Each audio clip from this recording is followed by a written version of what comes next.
stop seeing rupee as some kind of a national prestige or something. We should not get emotional with 100 and all that. 100 is just a number. But it's tough to tell someone whose net worth is like depreciating also with the rupee. अगर मेरे savings कल 5% गिर जाए तो मुझे तो गुस्सा ही आएगा ना. Good that now you're pushing back. I like this. Can I criticize podcasters and all that? 100%. Whenever someone comes and claims to be a scholar, there is no pushback at all. That never happens. I like your pushback. I'm not claiming there are no costs. Of course, your oil price will go up. Do you want some of your imported items to be cheaper? Or you want a job? That's the choice. Exports, which used to be $35 billion, is now $44 billion. Countries compete for depreciation. Nobody wants appreciation. Only here we want appreciation. With you, I think there is scope for nuance. But otherwise, this gets missed. In Pakistan, if currency drops, then they should not be happy because their currency is dropping because of inflation. Even today, the fact that we have to give group loans. Why don't you have group loans in the US? It's an admission of failure. Bank is saying, I can't assess you, but I know that you will not cheat on your friend. And some said this was the seed of the banking crisis in India that led to what was called the twin balance sheet problem. I should be thankful for them for doing that because without that, I wouldn't have made tenure here. Very famous saying, if you want to default on a bank, you should own the bank. Market is like a beauty contest. You're not going and judging who is the prettiest person here. You're always judging who will be judged the prettiest. Politicians, candidates say कि अगर आप मुझे elect करेंगे तो मैं आपका loan waive off कर दूंगा. Their access to credit actually went down. So politicians did a disservice to... See, we start with the assumption that you are so-called rational. Markets go through this deterministic waves of optimism and pessimism. Famous statement. Last useful innovation in... You may not like it. Last useful innovation in finance was the ATM. So what would be your overall report card for the Modi government? There are two benchmarks. One, what was there before? Other one is our Viksit Bharat. Moment you bring in Viksit Bharat, I get angry. To say that economy has been mismanaged is unfair. But are we in the track to become developed country or 30 trillion by 2047? I give it almost a very, very negligible chance. Cannot let your math Olympiad #1 guy leave the country. It should require prime ministerial level of intervention. It's very sad that I should use the word confess among scholars that I am a nationalist. People like you travel around, talk to a lot of people, I think have a lot of ideas, and one day Modi ji should call and talk to you people. What people I'm ready, Modi ji, whenever you're ready. This is a conversation with Prasanna Tantri. He's a professor of finance and the executive director for the Center for Analytical Finance at the Indian School of Business, ISB. He's one of the leading researchers and academics in banking, finance, and the credit markets, and also the professor to take the shortest amount of time to achieve tenure at ISB. In this conversation, we talk about how does the banking machinery work in India? What's the role of the RBI, the Reserve Bank, the central government, the state government, the public banks, and the private banks? He breaks it down completely. We talk about his journey into banking and academia. We talk about economic theory 101. What is Keynesianism? What is Milton Friedman's monetarism? How do they compare and contrast with each other? Is government intervention necessary in the economic model? He provides a historical context for the twin balance sheet crisis in India. We talk about his papers. What is the role of human psychology and behavior in banking? Can machine learning models replace lending officers? What happens when bank CEOs change? Does that change the credit structure? It's all very interesting stuff. And then we create a report card for the Modi government. What did they get wrong? What did they get right? And why the falling rupee is not necessarily a problem, but this is a nuanced argument. So I highly recommend you stay there till the end. And now, Mitron, it's no time. Check the mic and make sure it sound right, boys.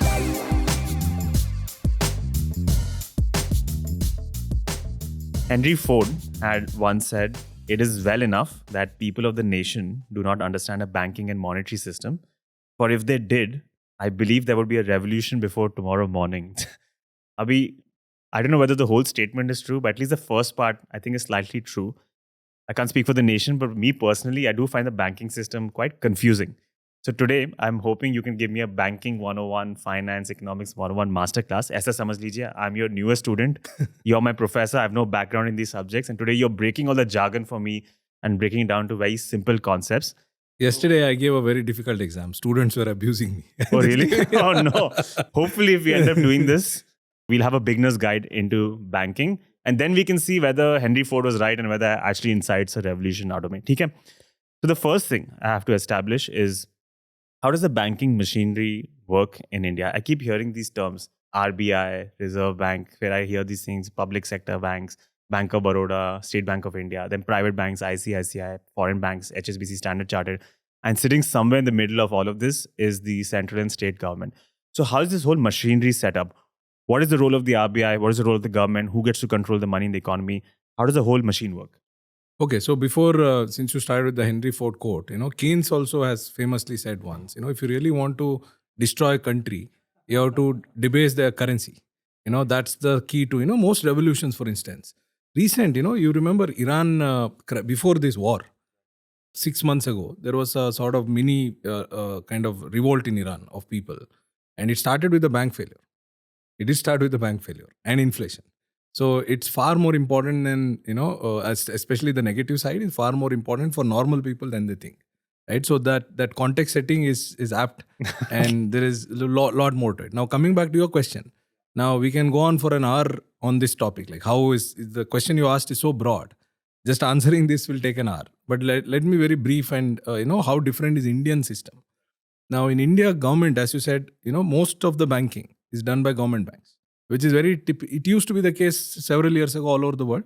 In the 1980s, there's a paper which showed that 54% of the banking is government. But rest of the world has moved on. It's mostly private. Something very different about India, even today, 60% of lending is done by banks, government banks. Is that a good or bad thing? It is good in a crisis because in a crisis, it will bring in stability. But normally it is not good because most people, even today in India, lack access to credit. We nationalized the banks. And by 2014, only 50% had bank accounts. Forget about access to credit. Even today, the fact that we have to give group loans. Why don't you have group loans in the US? Why is it in India? Are we something special? No, because we don't have the ability to assess individual cash flows. Because we don't have the ability to assess individual cash flows, we are using social capital. Bank is saying it's an admission of failure. Bank is saying, I can't assess you, but I know that you will not cheat on your friend. So I'm going to give you on the guarantee of a friend. That is a dominant way we are lending to poor people even today. So one of the downside of this Indian feature of banking or government-led banking is that it led to large banks and expansion of branches. And there is debate about whether it is reduced poverty or not. Arvind Panagare has a paper saying no, there is Pandey and others say it has reduced. But then it is definitely acts from an access to credit point of view, it's a bad thing, not a good thing. But in a crisis, it gives you stability. Because if it's a private bank, you have a run. Now, coming back to your bigger question, how is this whole thing structured? See, there is government and there is RBI. Government actually has, ideally speaking, they don't have a role. They are like a owner of some of these institutions. That's all. That's the role of the government, technically speaking. They own some of the banks. It's like Kotak owns Kotak Mahindra Bank or has some stake in, like government has stake in SBI, Bank of Baroda. That's the role of that's it. Beyond that, technically speaking, that's the role of the government. Now, whereas RBI is supposed to be the regulator. The problem with banking, why do you need a regulator? Even if you are a Milton Friedman, when it comes to Milton Friedman, it's for free market. You're written free to choose here. It's Milton Friedman's book, right? When it comes to banking, they see some role for regulation because it's very opaque. Banking by nature is opaque and you take deposits from people who will have needs and then you lend to others where you don't know what they're doing with your money. And you sort of implicitly guarantee depositors, although you don't say in so many words. Now, it's like you take deposits and make risky loans, and then you have to make deposits less risky. So if you leave it to bankers themselves, they are likely to sort of misbehave, and that's why you have 2008 crisis was, they become very creative and they try to make more money out of that and all that. So you need a regulator to discipline these people. So RBI's main role is a regulator trying to make sure that depositors are protected. And more importantly, system is protected. Think about and none of this should happen. I'm not saying it should happen. Imagine HUL goes down, Hindustan Unilever, right? Big company. TCS goes down, very big company. It will have very bad impact. Agreed. Bank of Baroda goes down. We'll have 10 times or 20 times more. The impact of Bank of Baroda. SBI goes down is unimaginable. SBI goes down, you can clearly say 3-4 years of recession or growth will collapse and all that. I'll give you an example. 2019. Our growth rate, because of COVID, we have forgotten this. Banks, we did something called asset quality review. We cleaned up all the banks. From 2008 to 2015, we were misbehaving, where RBI did not do its job. And in 2015, RBI suddenly said, we are going to clean up now. Once they clean up, they discovered that this non-performing assets, what is a non-performing assets? In simple language, defaulters. People have taken money and have not repaid. Bad loans. It's a bad loans. Ideally, bad loan should be treated as a loss. It's a bank's loss. What banks were doing, if your defaulter get more loans. There is a very famous saying. If you want to default on a bank, you should own the bank. If you don't own the bank, if you default, the bank will come after you. Which means you should be big enough. As if you're big enough, you default, bank will try to hide that default. This is what zombie lending Zombie is. lending, evergreening and all of that. That's what we were doing. Now, 2015, 16, 17, we did asset quality review and we discovered that actual NPAs which accumulated over 10 years was like 10%. 10% of banks' total assets, which means they did not have capital. There was no cushion left for depositors. So which actually, to cut a long story short, why banking is important. Our growth rate after that, you had NBFCs failing. You may remember ILFS collapsed, Diwan Housing collapsed, many NBFCs collapsed. And our growth rate eventually came down to 3.8%. Just, year before COVID, our growth rate was less than 4%, one of the lowest on record. So the point I'm trying to make is banking is super important for the economy.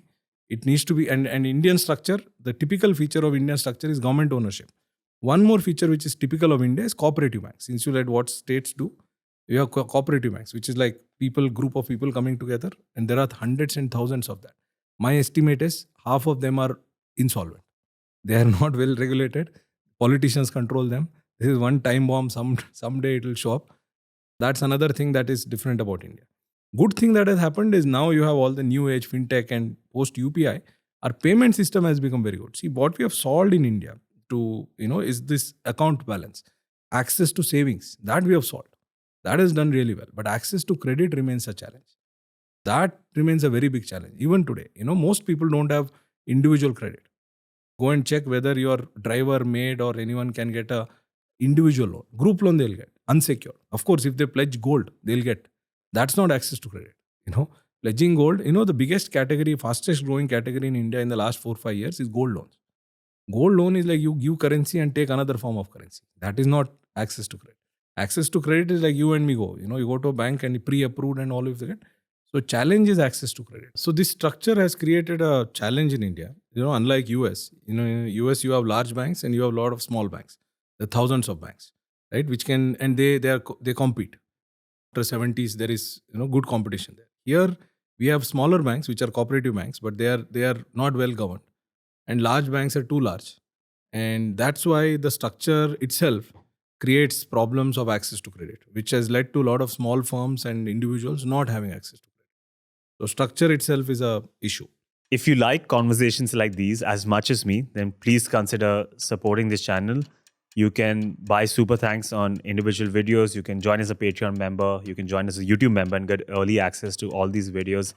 Conversations like these don't always pay the bills, but I love conversations like these. I think they have a lot of value. So if you like to see them continue, please consider supporting this channel. That's the only way to keep the lights on. Those who want to read up more about this cleanup crisis that you spoke about, you have published a paper on this, Yes. bank cleanups Yes, and capitalization. So highly recommend. मैं homework देता जाऊंगा लोगों को. Lot of things to explore here. But before we dive any deeper into our banking 101 beginners class जो आप मुझे दे रहे हैं, I have to talk about your journey getting here. You grew up in a village near Yes. Udupi in Karnataka. Your father was a Hindi teacher. Early in your life, you wanted to become a politician. You were surrounded by a lot of people from the RSS. College में आप एक student union leader भी थे. फिर उसके बाद you started selling insurance policies. Yes. And when you were selling policies, at that point, you started getting very interested in high-frequency trading, economics, started reading the works of Rakesh Jhunjhunwala, read books like The Intelligent Investor by Ben Graham, One Up on Wall Street by Peter Lynch, and Free to Choose by Milton Friedman. And even despite all this increasing interest, you applied to ISB for an MBA. At that point, just to look for a better job. But at that point, all these interests came to the fore and you never looked back. So take me through your journey. How did you end up studying banking, economics, finance? What was so attractive about these subjects that pulled you away from both politics and insurance? Yeah, so this the other book which made a big difference is Alchemy of Finance, or George Soros. Although I don't subscribe to a lot of his views, but as a trader, he's like cleanly, the greatest. I think he's the greatest trader that one can think of, George Soros. Anyway, so what pulled is, when I came to ISB here, you told me that there is nothing more to add than the story that you already said. Here I realized this academic, ISB is special, people don't realize about it. I'm not saying it's because you're in ISB, because this is the only institution in India where you have the system, and because you're familiar with the US, we have the same system. So someone joins here as a assistant professor. There is a 6 year you are sort of first 6 years you are an assistant professor, and after that you're assessed. And then if you publish in so many, and the journals are the same. See, a lot of places in India, what we have done is we have changed, because Olympic competition is difficult. We have created our own mini Olympics. Change the journals itself. What we call as A or whatever here, we follow the Australian system. A lot of schools in India, when you say you'll hear I've published A star. This is an Australian system. This is, that's at a very lower level kind of journals. ISB has, although it is difficult, we had to let go a lot of people, because sitting here publishing in those journals, competing with people in the US is difficult, but ISB maintained the same standard. So our standard, I wouldn't say it's top 10 schools, leave out top 10 schools in the US, 10, 15. Whatever the rest of them follow, we have the same standard. So if you want to make tenure here at ISB, you have to publish in the same journals that a professor sitting in the US will publish. No compromise at all. That is unique about ISB. I'm surprised that ISB has been around for 20 years now. We have cracked Financial Times. If you see all the rankings, international rankings, we are consistently top. One of the reasons is this. Of course, the students are good, but this is one thing ISB has always maintained. So difference about ISB is research. And all the papers that you're quoting, which now that ISB has spent 20 years, initially we were doing US-oriented research. A lot of people are calling ISB faculty as non-resident Americans. Because why are you doing it? Because that was to gain that discipline and that kind of culture. Now that we have gained that confidence, now we are doing India-oriented research. If you see me, I studied, as you know, all throughout in India. I did not study abroad. I have a PhD from a Deakin, which is a tie-up with ISB, but otherwise it's all in India. So now ISB has the confidence, and we have the confidence that we can do India-oriented research at the same level as US. And our papers, which were aimed at academic journals, are helpful in influencing policy. I can go on something you may not have, because I just wrote. I just discovered. I was just running. I have data about. It's interesting, and because you are from banking background, you will like it. Credit score. There's a lot of research which shows that credit score itself has an impact on access to credit. What I mean is, think about two people. In the US, they reverse after some time. Your score is erased, and you start all over again. The moment the next day your score is erased, your access to credit improves. It's not that your financial situation is improved. Imagine I change your score every 6 years. 6th year, first day, it's not that you become rich or anything. If it's it should gradually increase. You should not see a discontinuous jump. A very discrete jump. Jump on that day, which means the score itself. And people have studied. There is a very good paper in the Journal of Finance, 2017, where some banks had to disclose their defaults, and others did not. And some of them, and both had, think about this, two types of bank. I don't want to bore your viewers with details. Two kinds of borrowers, exactly same. One person's default gets reported, others don't. The person who gets reported then does not get access to credit. So credit score itself has an impact on access to credit. Now, this is very, very important in India, because policymakers have decided that one way of improving access to credit to the poor is to give them some kind of a score. They're looking for there is a move to go for this self-help group score. NABARD is creating a score. Now, what I found is, what is interesting is, credit score is not all that great. It can create problems. Think about someone who defaulted because of a shock. Very good borrower, there's some health shock. Or something happened to the business, right? In the world without credit score, the person had some chance of coming back to the market. With credit score, he's gone.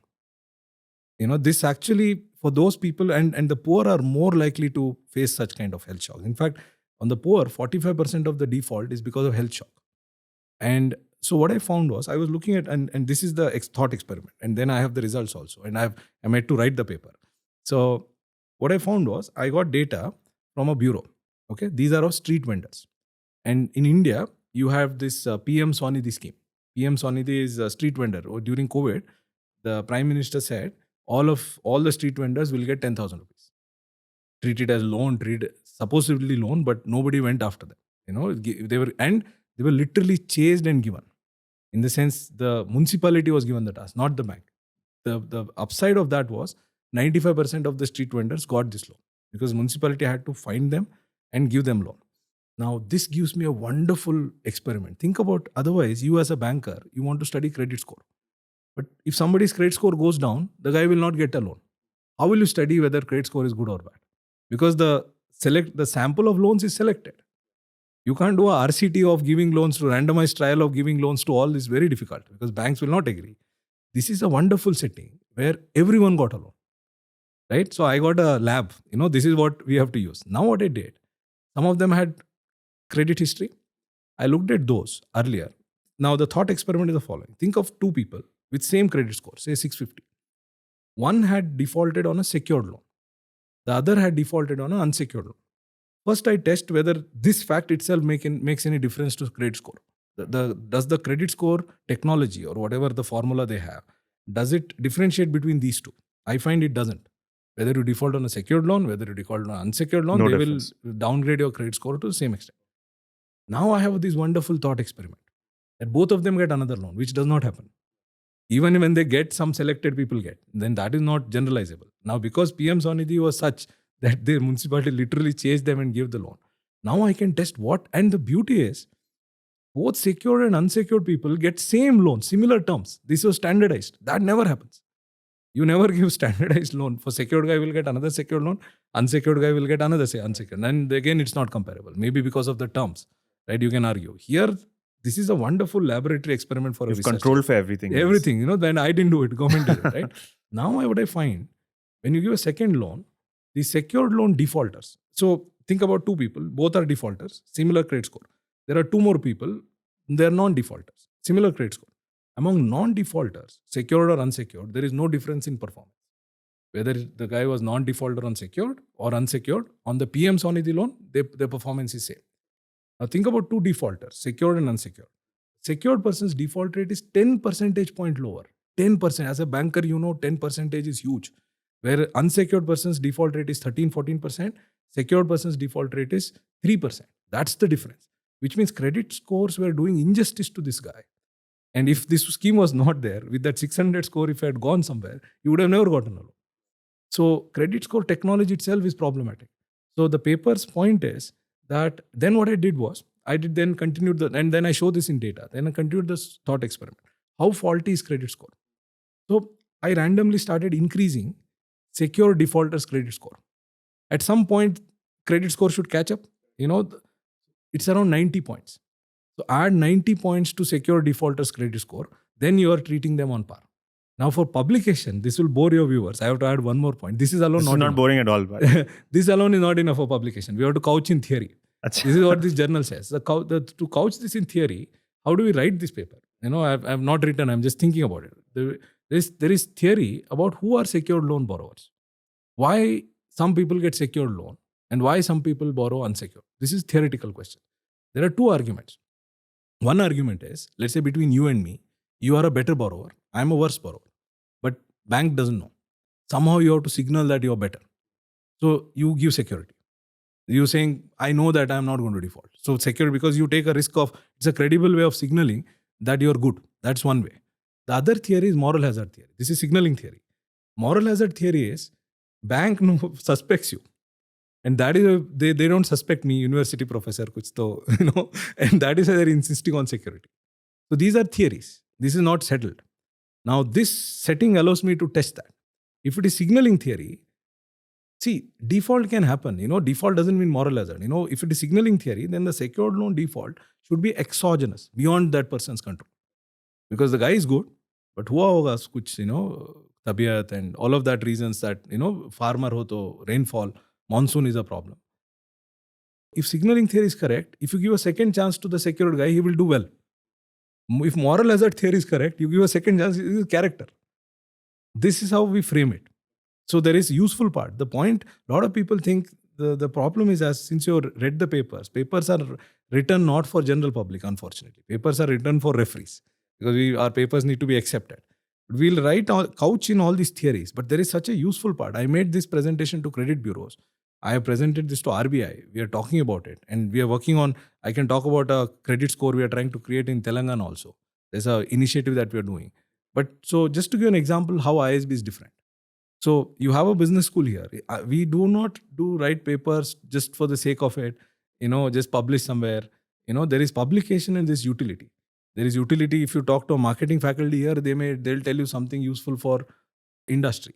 If you talk to operations here, they would be working with railways or airlines and some scheduling problem or some issue. Amazon, they may be solving some issue. So we have sort of replicated this high quality, merit oriented culture that you would have experienced in the US. This is one of those rare places, of course, supported by government. I should say that it's not purely total market, but for Chandrababu Naidu or even maybe central government, Vajpayee government, which was there at that time, this would not have happened. But this is a very rare experiment, ISB. So this is the kind of work we do, which is useful to society. And we take it to not only to journals, we take it to people like you, we take it to public, and we also take it to regulators. So this is fresh, another year from now. The sad part, I should tell you, by the time this shows up like this, it'll be at least 4 years. This is one sad part of our publication cycle. Because sometimes we have to go through 6 rounds of revision. Some referee does not like something. Some referee, most of the time papers get rejected. I should tell you to your viewers, somebody thinks that this is attractive also. They should know the downside also. That the acceptance rate is like 5-6%. The maximum 8-9% in these journals. You send 100 papers and you're competing with everybody in the world. So that is the culture that ISB, some of, that faculty in ISB have to go through. And because we are on top of our game, because of this, imagine I go and teach banking and I won't be teaching some archaic something, I will talk about what I found this morning. Obviously, students will find it interesting and different because this is not there anywhere. I know because I'm going to publish a paper on that. Right? So that is what makes ISB. Again, long answer to your short question. And I hope I'm not boring you, but that is where we are. Firstly, sir, you never have to apologize for giving details. This is a safe space for nerds, as I say. So, jitna detail aapko dene, please give it. This is the space where people get excited when papers are published. So, please, no problem at all. And honestly, to me, it's fascinating, as you pointed out. This is, in a way, the work you're doing is like magic. The experiment that you've done with the credit scores as well. All of this is such interesting work, and you have this ability to put in simple words. And just for the viewers, for those who don't know, you actually have the record, right? For the shortest amount of time to achieve. Yeah, I was lucky maybe. As lucky is what you say. But one observation doesn't prove anything. But already we are seeing a lot of the benefits, and we'll continue exploring a lot of your work. Okay. I'm glad you applied to ISB for an MBA for a better job and never look back. So much good work has come out of it. Let's continue. They rejected me first time. Really? Yeah, first time. That shows you like what's the level of rigor. It also shows some randomness, but that's fine. That's a part of any process. Well, you made it now. As a student, I'm saying, as a PGP when I applied, 2010, I had decent GMAT, but in the interview, someone asked, how do you value a TV company? I don't know what to say. So these things happen. These questions that they ask you they used to ask us in America, always a common interview question. Olive Garden mein how many breadsticks are sold every year? And you're supposed to do. And I never saw the point of it. Well, I'm glad you made it, despite not knowing how to value a TV company. Let's continue exploring. Let's continue in our class, Banking 101 class. You've already given me a good idea of how the machinery is set up. Now I'm looking for a history lesson. In the early 2000s, mid 2000s, the Indian government made a very interesting move, which some say planted the seed for a crisis. They started moving elements of the budget away into debt. So if there was a firm that was directly getting money for, let's say, building public infrastructure, now they have to rely on these public banks, and these are typically bad loans because our public infrastructure doesn't pay that well. And as a result, I think around 2008-9, you already spoke about one cleanup. The government allowed them to restructure a lot of these loans and in a way put them under the carpet. And some said this was the seed of the banking crisis in India that led to what was called the twin balance sheet problem. So let's dive deeper into it. What exactly happened? Why did it happen? What is the twin balance sheet problem? I should be thankful for them for doing that, because without that, I wouldn't have made tenure here. Right. All my research something was positive you out of it. Yeah. So I'll give you details, but before, for your viewers, right, since you use the word banking history, if your viewers are interested in banking history, one book I would recommend is Ascent of Money by Neil Ferguson, economic historians. Because one difference between bankers and financial economists like us versus economic historians, we tend to live in one cycle and then try to use logic. We are not aware of what happened in the at the most we know about Great Depression. उससे पहले क्या हो रहा था पता ही नहीं हमें. ऐसा नहीं कि banking, there was Medicis, there was Rothschild, bond कहाँ से आया, war led to, what was the role of, Waterloo में, what was Rothschild, how did Rothschild make money, how did this whole system of banking evolve? If anyone is interested, they should read this book, Ascent of Money by Neil Ferguson. Wonderful book, written at sadly he wrote it before financial crisis, sort of hinted at financial crisis. The book got published after. So it is now, most people think it is after the fact. It's not after the fact. It was sort of hinting at financial crisis, but entire history of right from Spaniards going for gold and digging gold in South America, Incas, and it starts from all over. Wonderful book. People can read that. According to India, what happened was, again, we don't want to give, ascribe motives on here. Let's get to facts. We'll get into motives later. So what happened in 2004? We have to start from 2004 year. Vajpayee government lost. You are too young to remember. You would have read about it. Looks can be deceiving.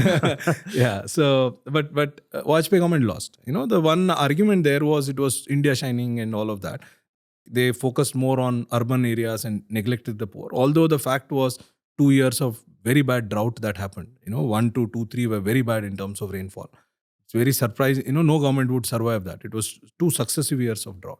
But whatever, they failed. And at the end, Vajpayee government had led to a model, which is what Modi government is now following, which is massive investment in infrastructure. Even today, we are not there. You will not believe 25% of the budget was capital expenditure. Even today, it's 20%. The 10 lakh crore on 53 lakh crore is not 20. 10 lakh 60,000 crore we spent on 50 lakh crore is barely 20%. During Vajpayee government time, it was 25%. 4.1% of the GDP, 4.1% of GDP was spent by the government on capital expenditure. Your golden quadrilateral, telecom, power grid, all of that happened that time. ISB also set up. ISB also set up that time. But it was, land was given that time, CapEx.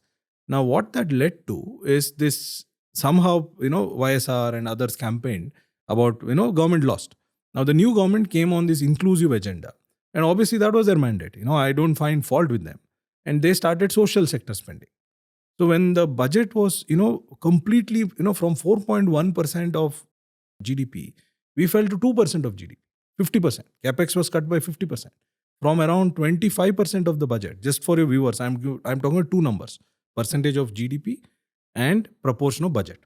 So as a proportion of budget, their spending was 25%, 1,12,000 crore. In fact, the funny thing, you should go and look at this. Usually, we had a practice later, which Chidambaram started, where announce big capex, spend less. Announce, because what matters, what catches on the news day is what you announce. Is the number. And what happens, you will know after 2 years. This was reverse. They announced and spent even more than what they announced. 3-4, right? And 25%. Now, the new government that came, and I'm just, let's take an economic history perspective and not get into their motives. Their promise was social inclusion. They clearly said this is not the model that we want to pursue, and they did that. Now, the consequence of spending on Narega, spending on all of these social security and all of that was capital spending from the budget, which money available for roads, power and all of that, dramatically declined. From 25%, we came to 12.5%. From 4.1% of the GDP, we came to 1.6% of GDP.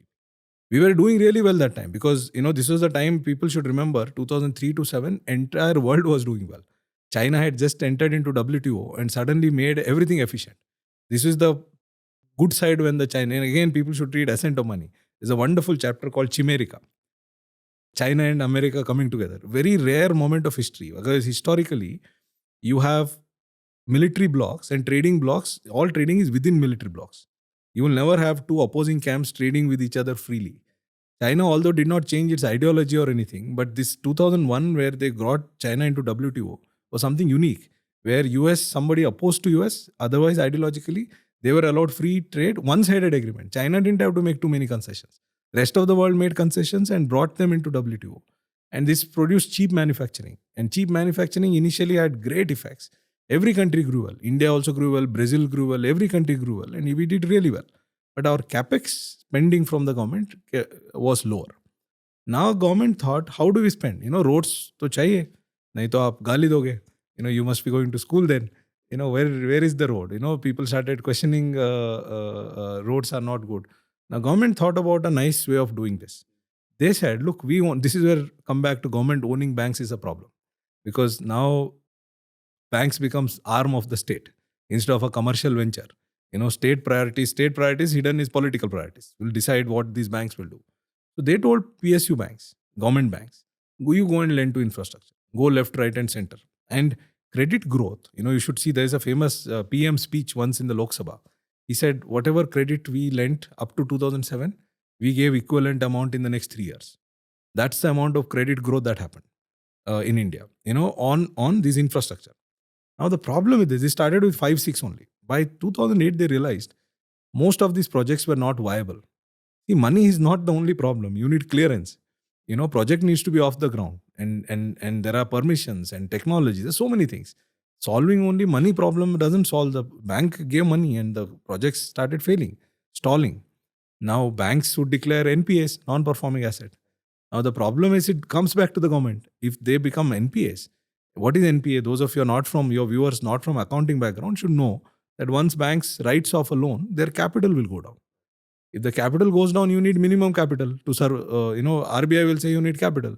Who has to bring in capital? Government has to bring in capital. The original problem they wanted to solve was they didn't want money going from the budget.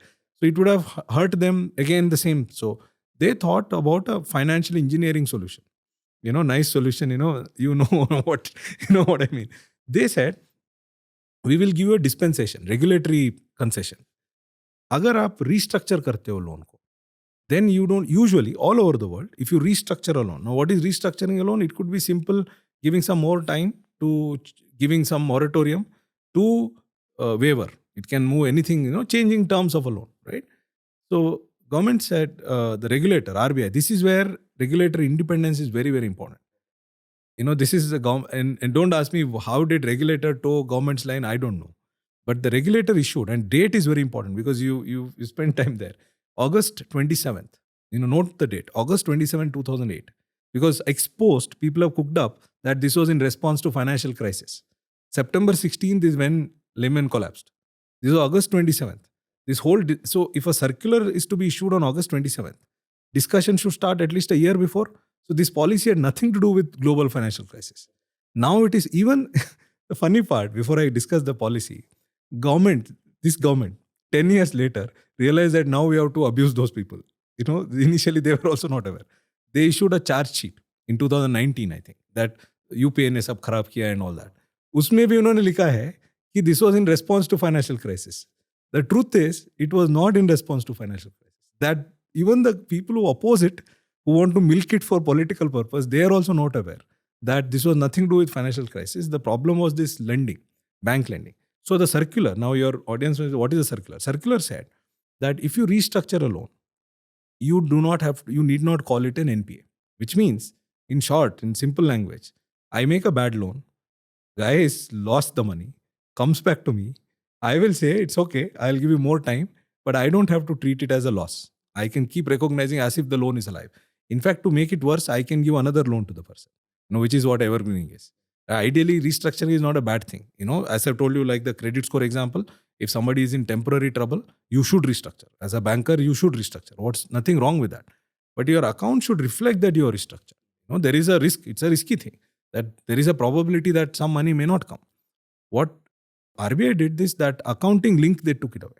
They said you can restructure, but you need not show it as an NPA. So this is called regulatory forbearance. Regulator forbearing from enforcing rules. This is an emergency measure. This happens everywhere. Nothing wrong with the measure in a crisis. But first thing your viewers should know, it was not a crisis. It so happened that crisis came. In 15 days, crisis came. This is August 27th. September 15th, 16th, all the US thing happened. And then it became a crisis measure. It was not planned as a crisis measure. Now, crisis provided them an excuse. Then they said, first they said you can do once. Then they said you can do it only for secured loans.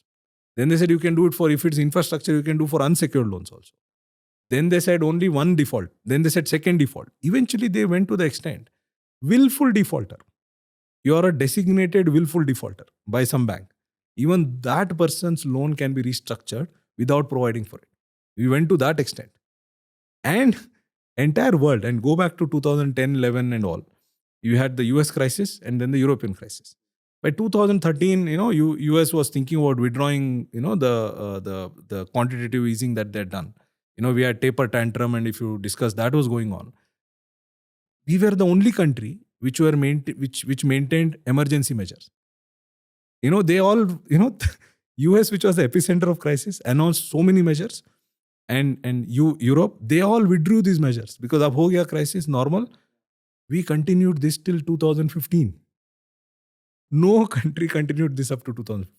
That's why my paper is titled, it's a emergency measure. See, emergency medicine is good, but it should not become a regular food. Any emergency measure in a crisis, if you ask me, if this was done on October 2008, after Lehman collapsed, do I support this? I said yes. And for how long? Maybe a year or 2 years. And the crisis, I'm not saying this was a wrong move, but it was not a financial crisis response. Anyway, crisis happened. They should have reversed this in a year or two. So we kept doing this, and banks happily kept declaring 2% NPA, 1% NPA. NPA नहीं, NPA कैसे होगा?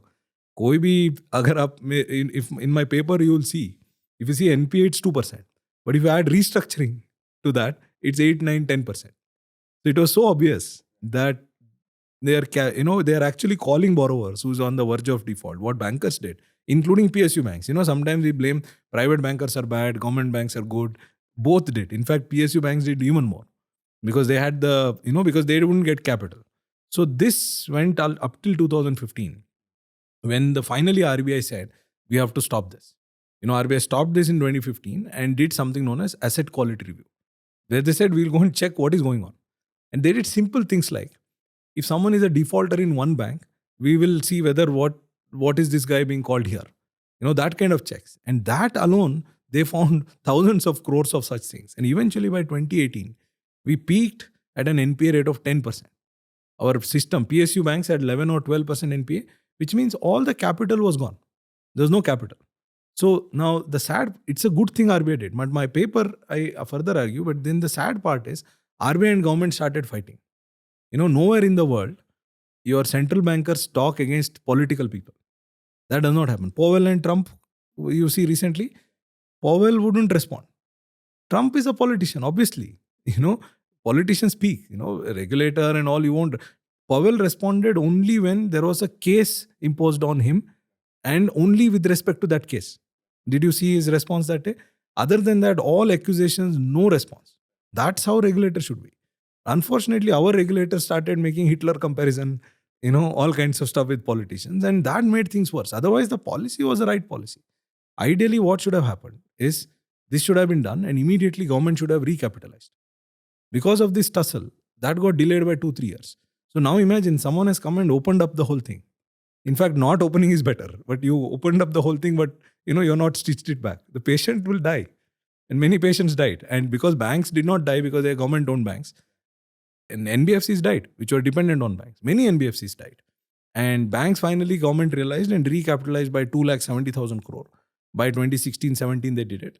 And after that, banks started recovering, 2018-19. So RBI policy was right. So this is a brief history of what happened from 8 to 18. So that 7 years phase of free lending, that was the thing that created a problem. And we should never go back. Public should remember that if we ever get back to that kind of policy, I'll end. I'm taking too long time. I feel. This is the space. Milton Friedman has a very beautiful, because you're again talking about free to choose. A good way your audience want to assess a good policy or bad policy. Good test of a good bad policy is that initial effects are good.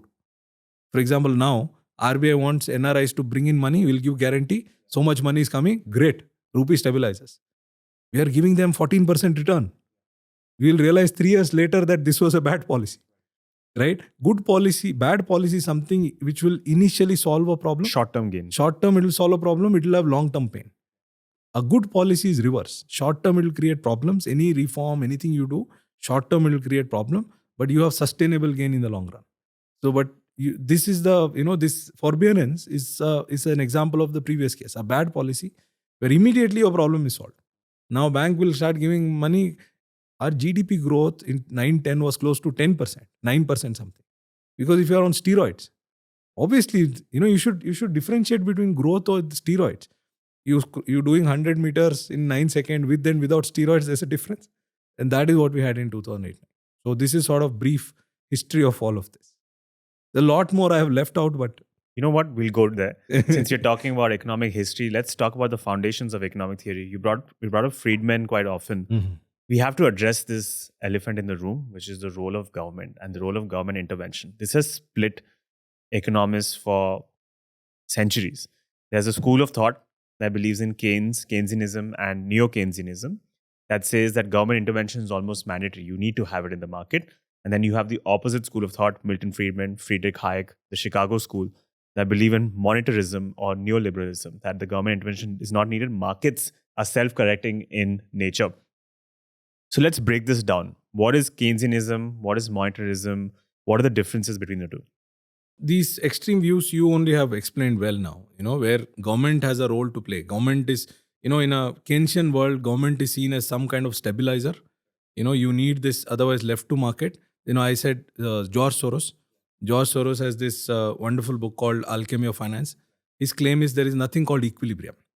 There is nothing stability. In classroom, we teach that, look, things move away from a stable point, but they tend towards that stable point. All our theories, all our classroom knowledge is based on this idea that there is this ideal demand-supply matching. First class we teach, where that's the equilibrium point, and you can be away from it, but you will move towards that. But you'll never get there. You will never get there, but always movement is towards that stability. That is the sort of equilibrium idea. Whereas George Soros' view is this idea of reflexivity, or he calls it reflexivity, where there's nothing called markets. Keynes defined it beautifully. Keynes says, and now it will be considered a bit sexist. I have to make it gender neutral, but that is what he said, that market is like a beauty contest. The idea is not to find the most prettiest face. As you're not going and judging who is the prettiest person here. You're always judging who will be judged the prettiest. Even if you have private information that this person A is the prettiest and should win, and you are the expert, you know very well what do you mean by beauty and this should be this. Let's say there is an objective measure of beauty and you are the only one who can assess. But that is not the way we think that eventually you get there. That person will get the perfect market thinks that person will win. Keynes says that person will not win. It's a perception. It's a perception. If 10 people vote, so the game that you have to play is not to learn beauty. The game you have to play is that who will win maximum votes. So that is the game you have to play. Understanding market is not about understanding AI, how AI useful it is. Understanding how many people will invest in it, how long they'll invest in it. What will SpaceX do is a different question. It's now becoming an AI company, as you know. That is not the question. But as long as this is Keynesian view, they don't consider markets as some kind of a thing that will go to stability on its own. It's self-correcting. So there's always this visible hand versus invisible hand. Adam Smith, you can go back to Hayek and go to Adam Smith also, this invisible hand. In Keynesian world, there's no invisible hand. So there is always a need for a visible hand. This argument became even more stronger after 2008 crisis. This had completely died down. See, after Second World War, up to 1970, this was the dominant view. That Keynesian view, government, in fact, this Phillips curve, some of your people would remember that unemployment is and inflation are negatively related. So people like Paul Samuelson had suggested, let's have some more inflation so that we can have more employment. It had become a policy, state policy. Friedman is the one who famously said this won't work. You can't fool all the people all the time. People will realize that you're money printing. Money printing will eventually lead to higher inflation, and you will have what is known as stagflation. You will have high inflation and low employment. Both bad. And in fact, they created something known as misery index, where you add both of them. Instead of cancelling, they doubled. Right? So it died down in the 70s. And this Friedman view became very dominant. After the financial crisis, again, this has come back. Financial crisis is a sort of failure of this extreme market view. So that should tell you that both extremes, if you think from an Indian point of view, we can go debating whether markets are fully, they can work on their own, or the government can control, both. And we have tried in India, government dictating everything. Again, I don't know, I will consider you very young, that, government dictating everything, we have seen the outcome. We had to wait for a telephone connection for 6, what is a wonderful thing. 8 years for telephone connection, 4 years for gas cylinder, scooter के पैसे तो अभी आपको 4 साल में Scooter private नहीं मिल रहा है. And that पैसे आज देने 4 साल में मिलेगा. Tilting of the scooter, I actually thought it is, I'm not from engineering background. When I was going to school, I thought it's a physics property. कि इसको ऐसे tilt करके Bajaj, you can find out, Bajaj Chetak had to be tilted and started. So I thought it's technology ऐसे ही है, मतलब physics का कोई होगा feature. कि there's a famous R.K. Lakshman cartoon where ISRO is trying to launch a satellite and this common man comes, उसको tilt करके and then it goes. So we have seen the outcome, and we can go extreme. What happened under Mao, Stalin, we have seen that also, right? The ultimate death and crores and people have died, right? We have seen extreme version of government. Extreme version of market is 2008 crisis, where you left markets on its own and people did all kinds of and collapsed the whole system, right? So both are a problem. So where do we do? The middle ground. So we'll appeal to economic history rather than logic. What are those cases where in the history where countries have actually grown at 10% over a sustainable period of time? You have only 5-6 cases. European and US model is a slow growth of 200-300 years. It is not a sudden spurt or you don't find any 10 years other than post-war where US would have grown at 10%. This is only China and the Southeast Asian countries, Japan and West Germany. Japan and Germany special because you were reconstruction after the war. Sustainable growth, Japan, Korea, Taiwan, Singapore, China. That's all. You don't have too many cases of countries actually growing at double digits. Chile to some extent, you can take it, right? What was the model these people followed? That is what, instead of supporting this was neither completely free market nor fully controlled by government. They had industrial policy, and now, World Bank has written a recent document also. Their industrial policy was, government has a role, but government will not choose the winner. Government will say that, look, I'm going to give you some limited protection from foreign competition. I'll put some tariff and all. Milton Friedman said, no tariff, let the world compete and you have to compete, right? Malaysia versus South Korea is a beautiful case study. Malaysia is close to Milton Friedman. South Korea is not Keynesian, but South Korean policy was that, look, you can, we are not going to choose who the winner is. Samsung, whoever you are, come, all of you, produce. We are going to give you subsidies. We will give you tax holiday. We'll give you some free power. We'll give you, like in India, we give you land. All of that we'll give you. We'll also give you import protection. Except that, 3 conditions, which we don't impose in India. 3 conditions is, you will be measured based on value addition, not production. I'm not going to measure you based on how many mobile phones you produced. Tell me how much value you added. This is the question South Korea asked. 1970s. Don't give me units. Tell me value added. Second, go and win in the export market. Domestic under protection mein dunga, to obviously you will win. And in India, in a bigger market, you will produce volumes. Go and win in an export market under your brand. Not supplying some part to someone and all that. Under your brand name, go and win in the export market. That's the second. Third is, there is, government will not pre-decide who the winner is. So the group of people, there was this chow balls and groups, they will compete. Like our PLI, they had our scheme. But the difference between our PLI and their scheme is, government will not decide who will win. You have to compete. Winner will emerge. Everyone gets that benefit. Incentives are based on value addition and how you perform in the export market. And then you have to constantly upgrade with technology. So first 10 years, they said, first they started with textiles. They were winning in textiles. When they were winning in textile, they gave it up and moved to this Samsung and consumer goods. Then they moved to electronics. Then they are in, South Korea has done again a hottest economy now. Chips. This is the part of government did have a big role. If you have that kind of a government, which can think of value addition and not decide winners, I think there is a model which has worked. That much I can tell you. We can theorize about what works, what does not work. Chinese model to some extent. And the other thing which is sort of different from us, none of these countries were democracies at that time. See, we can run regressions and show that democracy leads to high growth, right? It's not true. Highest growth, none of them were democracies. They became democracies later. Chile started growing under Pinochet, mass murderer. One of the things about Milton Friedman, accusation about Milton Friedman was he was consulting with the Chile after that guy took over, Pinochet took over.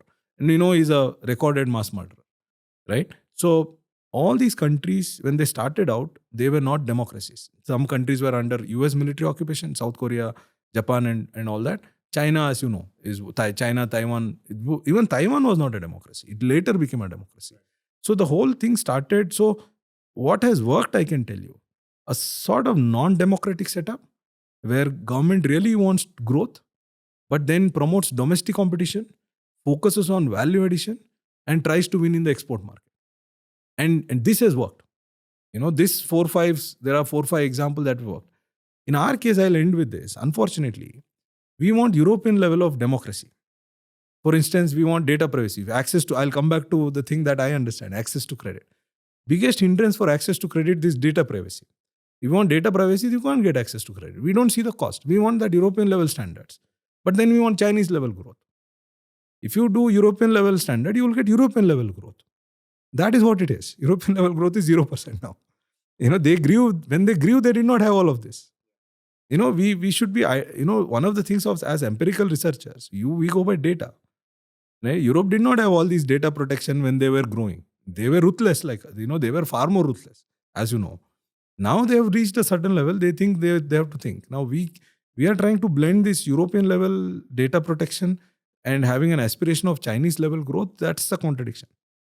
So I sort of digress then from your question a little bit. But I think the middle path is that an efficient government which follows this Korean model, I think is what I would think that, I wouldn't say markets left alone will produce wonders. Maybe if your goal is 200 years, maybe yes. Like next 200 years, you want Viksit Bharat, maybe you leave it to market, privatize karo, all these reforms, government just stay away. I think it will work. But you want 8, 10, 12% kind of a growth, which China has achieved, Korea achieved and all that, then I think government is important.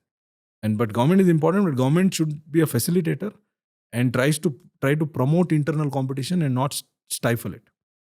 That's the big difference. So I stand there. So the middle ground is the place to find. Even though you've been quite inspired by Friedman's Free to Choose, after the 2008 crisis, there's been a lot of criticism of Friedman's work, of neoliberalism. Jayati Ghosh came on the show last year and she said it's a fallacy, it's a false assumption that markets will just correct themselves. John Ralston Saul was on the show last month. He said these ideas like the invisible hand of God is similar to, the invisible hand of the market is like religious metaphor. It's like the invisible hand of God. It doesn't really exist. And there's so many people who have hated on this whole idea of what banks have done because it's created a culture of where banks are off the hook. They start taking more and more risks because they don't really have to pay the consequences. And this creates a culture of what they have called privatizing the profits and socializing the losses, where the taxpayer ends up paying for all the problems that the bank has taken up on themselves. So it feels like even though you're suggesting a middle ground, currently the wave is that the Friedman model is just taking us down a path of, I guess, disaster as such. And now people are moving more into neo-Keynesianism. Yeah, but the other extreme, you should see, if you allow me only two extremes, I'll still go with Friedman. Okay. The other extreme is death and starvation and, that's the where Stalin world. Yeah, that is eventually too, and these people never discuss that. John Kotkin has written, there are two wonderful 2 volumes. The Paradise Lost and The Waiting for Hitler. These are based on private correspondence. They declassified. In Russia after 1991, imagine I write your biography based on what you speak, or you write my whatever. Second, I get to write based on your WhatsApp chats. Which do you think will be more authentic? Obviously, I don't even have to ask, right? That is what John Kotkin got access to. What was Stalin thinking? He would write letters to his people after making all of this. This is plain murder. So the problem with government, if the choice is between two extremes, I would anyway prefer the market. Judgment of history is very clear on that. But the question is, do you want 10% growth? Will the market deliver on its own in 25 years? I don't think so. That also I'm clear. And in banking and these kind of areas, do you need regulation? Yes. Left to their own, will they self-correct? No, they will correct, but they'll create a lot of havoc on the system. But the case that these people who criticize invisible hand, the Indian case I said it was because of the visible hand. The visible hand created the problem. No, India, it was not invisible hand. The RBI coming and doing this. If you give incentives to people to restructure, this was the visible hands problem. So somehow thinking that government is some kind of a, Milton Friedman puts it beautifully. Political self-interest cannot be nobler than economic self-interest. How is political self-interest more nobler? Someone wears a kurta pajama but cares for power, and someone cares for money. Why is this nobler than money? That's, I would still stand with that. But I agree that, left to them, there will be problems. And there could be deep problems. And a country like India, which is sort of delicate, and we have so many issues, we may not be able to afford. But we have tried this invisible hand for 40 years. It's not that we did not try. You remember 5-year plans and which never happened.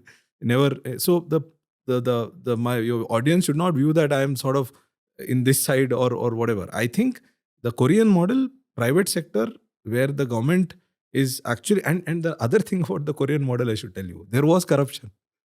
It was not that they're non-corrupt. China now, the biggest issue is corruption. Right? So even with corruption, you can, with the government, but then the rules should be such that there should be see, the principle is eventually competition only. And even with Friedman, right? Most of the research has come from defense. It's Friedman asked this question, tell me one research which comes from government plan. Defense. Ukraine is now almost beating Russia. Where is it coming from? People have done it, obviously, but it's a defense research. So government has a role, significant role, and it does give positive spillover effect. But at the same time, between two extremes, I want to clarify, I would anyway go with market. Because here it will be starvation, death, no democracy, and eventual dictatorship. Versus here at least somebody in a garage can someday try to beat you. There is that option. There is no such option. Once somebody... The lesser of two evils you're giving. Yeah. The extremes are evils, obviously. Extremes are evils. But then government... a merit-oriented government which tries to promote internal competition, I think will do a better job. One of the consequences of government interventions is this spillover effect into politics and elections. And आपने ये study भी किया है. Often debt, credit becomes a weapon, a political tool. It's very common to hear politicians, candidates say कि अगर आप मुझे elect करेंगे तो मैं आपका loan waive off कर दूंगा, आपका debt waive off कर दूंगा. This is happening not just in India also. This has become a common political tool. You've explored this in your paper, Contagious Effects of a Political Intervention, Debt Contracts. So first, for those who don't know, what were you trying to study? What was the problem statement? How did you study it and what were the insights? So this was year 2010, Andhra Pradesh, combined Andhra Pradesh, where there was a rumor that some borrowers committed suicide because of microfinance. The microfinance crisis. Microfinance crisis. This is that kind of an intervention. This was not a waiver. I've studied waiver also. The contagious effect you are talking about is an intervention where politicians came and said they made it impossible to lend. Basically, they shut down microfinance in Andhra Pradesh. They said you can't recover, you can't have meetings, you can't have this, that, and all kinds of stuff. So what it naturally led to is a decline in loan. Loan repayment used to be like 99%. From there, it went to 10%.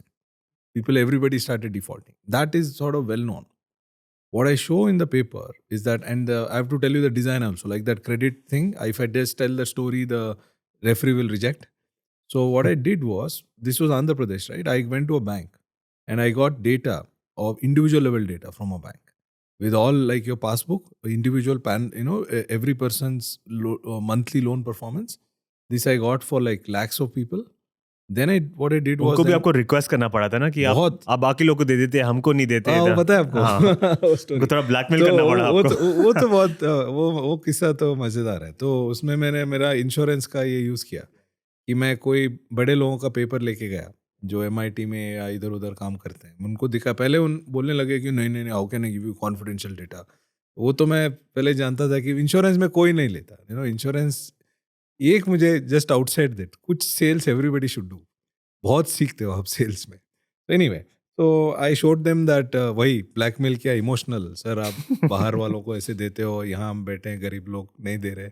So then one CMD, even the core meeting, imagine I was a pre-doctoral, some RA type, sitting in, this is way back in 2013, 2014.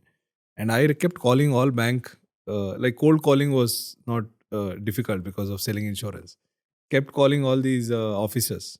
And one bank gave me, I can't name the bank unfortunately. One bank gave me a appointment. The secretary got tired and I got appointment, but the kind of appointment I got, straight away with the MD. So this is for those of your viewers who think that अगर आप junior हो, कोई connection नहीं, कुछ भी नहीं, सिर्फ persistence.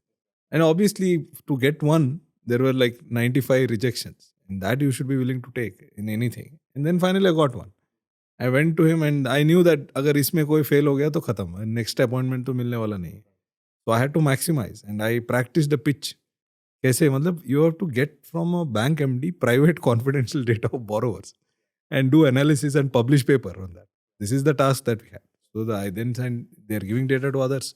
And that was a pitch. Sir, Chicago wale ko de rahe ho, yahan pe de rahe ho, bahar se. And fortunately, he had some soft corner for India and people here, and he gave me the data. And my design again was, I looked at border areas of Andhra. That time it's combined Andhra, Maharashtra and Telangana. So the test is, if it is something common, economic shock because of which people are defaulting, then it should be there in Mehboob Nagar as well as Raichur. If you understand, Mehboob Nagar and Raichur are border areas. Parbhani is Maharashtra, which is bordering Telangana, right? So I picked up borrowers from those regions which are bordering Andhra, and I looked at their bank loan performance. It's very obvious that on microfinance you will default. The whole idea is this again comes from Milton Friedman. Milton Friedman says some beautiful point that the problem with tight regulation is you will be forced to violate some regulation. Once violating a regulation becomes habit, it has a spillover effect. Then you will become a liar and violator of everything else. So because if you keep regulations so unreasonable that even good 97% income tax rate, nobody will pay. But that habit becomes ingrained. And then it will become everywhere you will start violating. This is a problem that Milton Friedman pointed out. I had this in mind. So the question was, do these people stop repaying loans on others also, other loans also? Because now they know that politicians are on their side. All that it needs to do is some halla machao. Politician will come and will make sure that you can't recover. And this is what I said, contagion. Like in health, you have contagion. What I find is borrowers in Telangana and Andhra, combined Andhra that time, they not defaulting on microfinance is obvious, but they started defaulting on their bank loans, housing loan, car loan, all kinds of loans. It became a black listed area. And not only that, their access to credit actually went down. So politicians did a disservice to the borrowers. By waiving off the debt. By waiving off and intervening this way. And then I also studied the 2008 Chidambaram waiver. The other paper, I have another paper. This is, you're talking about review of financial studies. There's another paper I have in the Journal of Law and Economics. This is 2008 waiver of central government. They're exactly same. There, the beauty was, again, we need this thing called identification, because when you make a claim, we have to make a causal claim. The 2008 waiver was such that if you had 2 hectares, less than 2 hectares, you get full waiver. If you had more than 2 hectares, you get 25% waiver. This was the rule. And again, the beauty was, this was announced on February 28th, along with the budget. Announced on February 28th. But your land holding as of January 30th was counted. Which means you couldn't have known this and then decided change your land holding. Do you see what I'm saying? So this is a very good causal, our setup is like a scientific experiment only. The difficulty that we face compared to, while I don't want to claim status of sciences here, we are not a science, but we don't get to experiment, unfortunately. We have to find these creative ways of, with the same rigor, to make causal claims. So in this setup was this. So what I did was, this again, is called the DID framework, right? This is a discontinuity framework, regression discontinuity framework. Discontinuity here is, I'll pick up someone with 1.99 hectares and 2.01 hectares. It won't, these people are similar. 1.9 or 2.1 में क्या ही फर्क होगा? मतलब उसका crop similar होगा, area similar होगा, rainfall similar. Now the only difference is in treatment. ये 1.9, and the best part is, ऐसा नहीं कि इसको जानने के बाद he can sell off. This was counted as of January 30th. Which means you had to know in January 30th कि February 20th को ये आने वाला है. And आपको ये भी पता होना चाहिए कि 2 हेक्टेयर पर ही आने वाला है. ये सिर्फ knowing, then only there could be manipulation at the cutoff. Otherwise, there is no manipulation. It is as clean as possible of a scientific experiment. And what I find is those who got waiver, full waiver, 2 hectares, again, same story, they start defaulting more. And there I find that their access to credit goes down. Future banks don't lend them, and then we track their, life performance and so on, their consumption. A lot of things go down. They end up being worse off. So what policies, this is what I was telling, policies that look good initially, eventually end in a disaster, because politicians move on from there. And for them, you get votes and you move on. And that cycle is over. Short-term gain mein ho gaya. Short-term. The good news is, I'm not saying we are responsible, but RBI did pick it up. Our paper was cited by RBI, and I don't want to claim that it's our impact. Many people wrote on this. That cycle is almost over now. The debt waiver cycle is over. Now the new cycle is freebie, cash cycle. Now politicians are also moved in India. Although in the US, Biden did that student waiver and all that. But in India, we have moved away from that. Now we have invented this Ladli Yojana, this Yojana, free bus, free electricity, and cash transfer. And you've always said there's no free lunch. There's absolutely no free. Somebody is paying for it, and it'll show up. The effect will show up later. It's already showing up.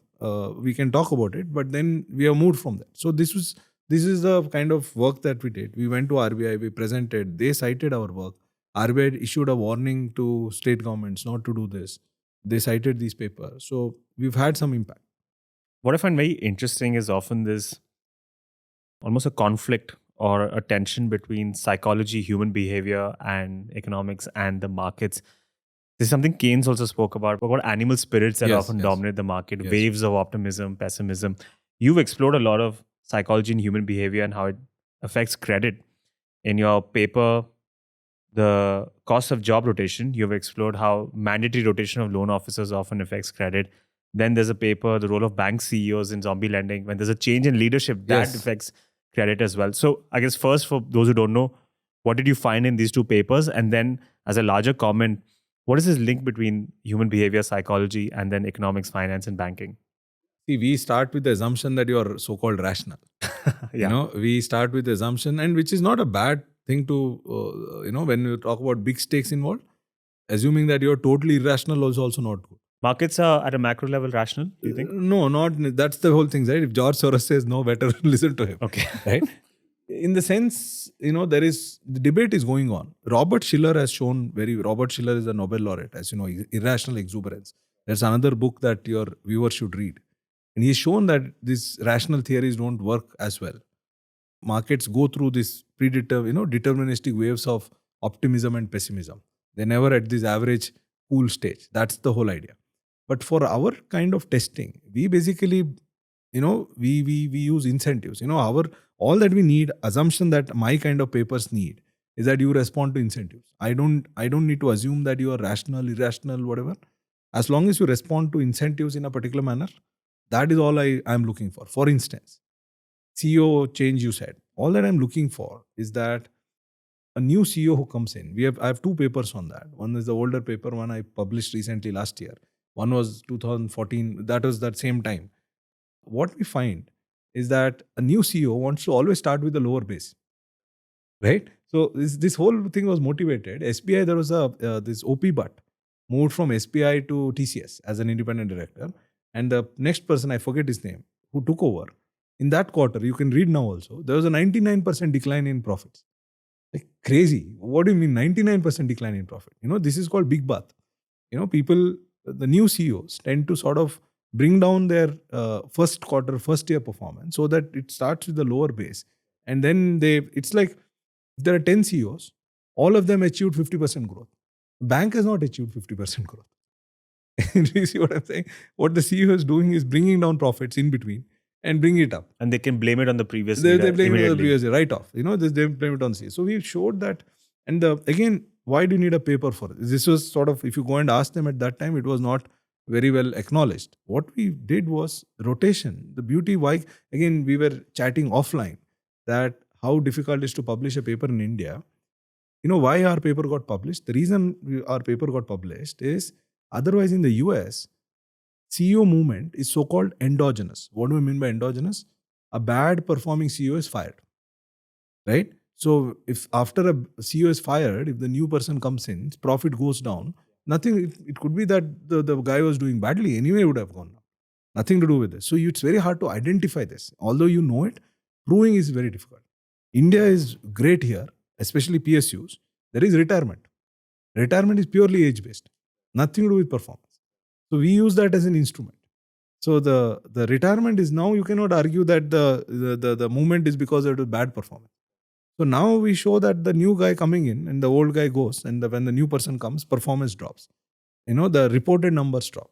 And we show that, lending also goes down. And so, this has cost. You may ask, what if it's just reporting, what's a big deal? But lending goes down. Lending to particular type. See, we are concerned about misallocation of resources, not money not going out. So that was a paper on that. Rotation is also similar at a loan officer level. When here it's interesting. Banks transfer people every 3 years. If you not your type of banks. Here every 3 years there is a rotation of bank officers. Think about that you're going to go in 6 months. Now, there are loans where you need to have so-called soft information. Like these are small loans and small kind of borrowers and all. Now, when you know that you are going, at the time when the loan is going to default, you are not going to be there. What we find is towards the end, this person starts making extremely risky loans. Now, the point is, when the time this defaults, there will be a new loan officer. It's very hard for the bank to figure out who is responsible, because you have screened, someone else has monitored. Whom it to blame on? So those loans are very, very tricky. There is a system, even now it's going on, that nobody has responded. We've written a paper, we published in Management Science. It's out there and I think the practice is still going on. 6 months before I know that I'm going to go, I will start making bad loans. And bad in an unobservable sense. It's not that I'm going to lend to all low credit score and all that. Then you can catch me. But if I have soft information, that I know that this person is not doing well, but then I can get some sidekicks and I'll give you a loan. And it's very hard for the bank to pin it on me. I can say, look, I did my job, somebody else did not monitor. So that is the other paper that you're talking about. So you need to bring in this mandatory rotation or age-based retirement to entice referees to publish papers from India. So this is where it's hard to publish outside using Indian settings. Because if I just say something normal, which I was telling you, something on stock markets and something if I show on India, paper will be desk rejected. Like, why should I bother about India when, because these journals are global journals. So that's another challenge that we face as researchers sitting in India. If this assumption that markets are rational is not always true, and if just empirical hard data is not enough, do we start running a risk as we start moving into a world which is increasingly getting automated? Banking is one of those sectors that is very quick to adopt new technology, whether it was digital banking, blockchain, where machine learning models, data science, and now AI models also in the picture. Is this a challenge? Because you've also explored this to a smaller extent with your paper, Fintech for the Poor, in which you had explored whether machine learning can replace lending officers. These models, by their nature, will never be able to capture soft data that you were just talking about. Oh, we have a philosophical question that, I'm just thinking and chatting with people. What is soft information? We don't know. So the one hypothesis is, how do I know, looking at your smile, that you are sincere? This is soft information. But how did I come to that conclusion? Can you quantify that? I don't know. That's the whole idea. Is it some very complicated combination of hard information, which as human beings, we are unable to sort of put it in an algorithmic framework? A machine will be able to do. In that case, soft information is gone. Machine will replace you. But if it is not, if it's a category, different category, which cannot be put in some kind of algorithm, which is inconsistent over time, then I don't think machines can do it. But coming back to your question on using technology in finance, I'm after 2008, I've looked at it very carefully. I'm a bit scared about that. Every time a finance, there's a famous statement: last useful innovation in you may not like it. Last useful innovation in finance was the ATM. I'll tell you why. Look, private credit. Private credit was supposed to be something big. Now, Blue Owl, or you look at any one of them, they're not letting you take away money. Everybody's, every quarter you find people are on the exit door. Today, I found one positive news after a long time. Some people have invested also. Otherwise, almost from last 1.5, 2 years, private credit was supposed to be a answer to inefficient banks, where people are willing to take risk, they understand and they put in. Then they are exiting, moment there is an opportunity, they exit. So every time we sort of innovate in finance, because there is a problem, we base it on past data. I'll give you a simple example. Think about gold. Does gold go up during crisis or gold go down? We don't know. During the Iran war, gold went down. Before Iran war, dollar was going down and gold was going up. The moment Iran war started, it's a discontinuity again. 5,400 to 3,900. And dollar from 96 to 101. So the problem, trying to make finance very scientific, we forget that what we are plugging in is past data. And this is why economic history is very, very important. And you spend time in the finance industry, you will realize that we are operating in a bigger one cycle. I tell students that Chimerica cycle is over. Last 20, 30 year cycle was a very different cycle. Globalized world where Wherever is the cheapest, more efficient, you produce stuff. People specialize. Division of labor. Division of labor. The economics that Milton Friedman said actually worked. Now we are out of it. Nationalism, defense, Tariffs. So that data, if you apply, it's not a physics law. We should know that this worked in a particular setting. And what we miss in finance is that we miss that bigger perspective.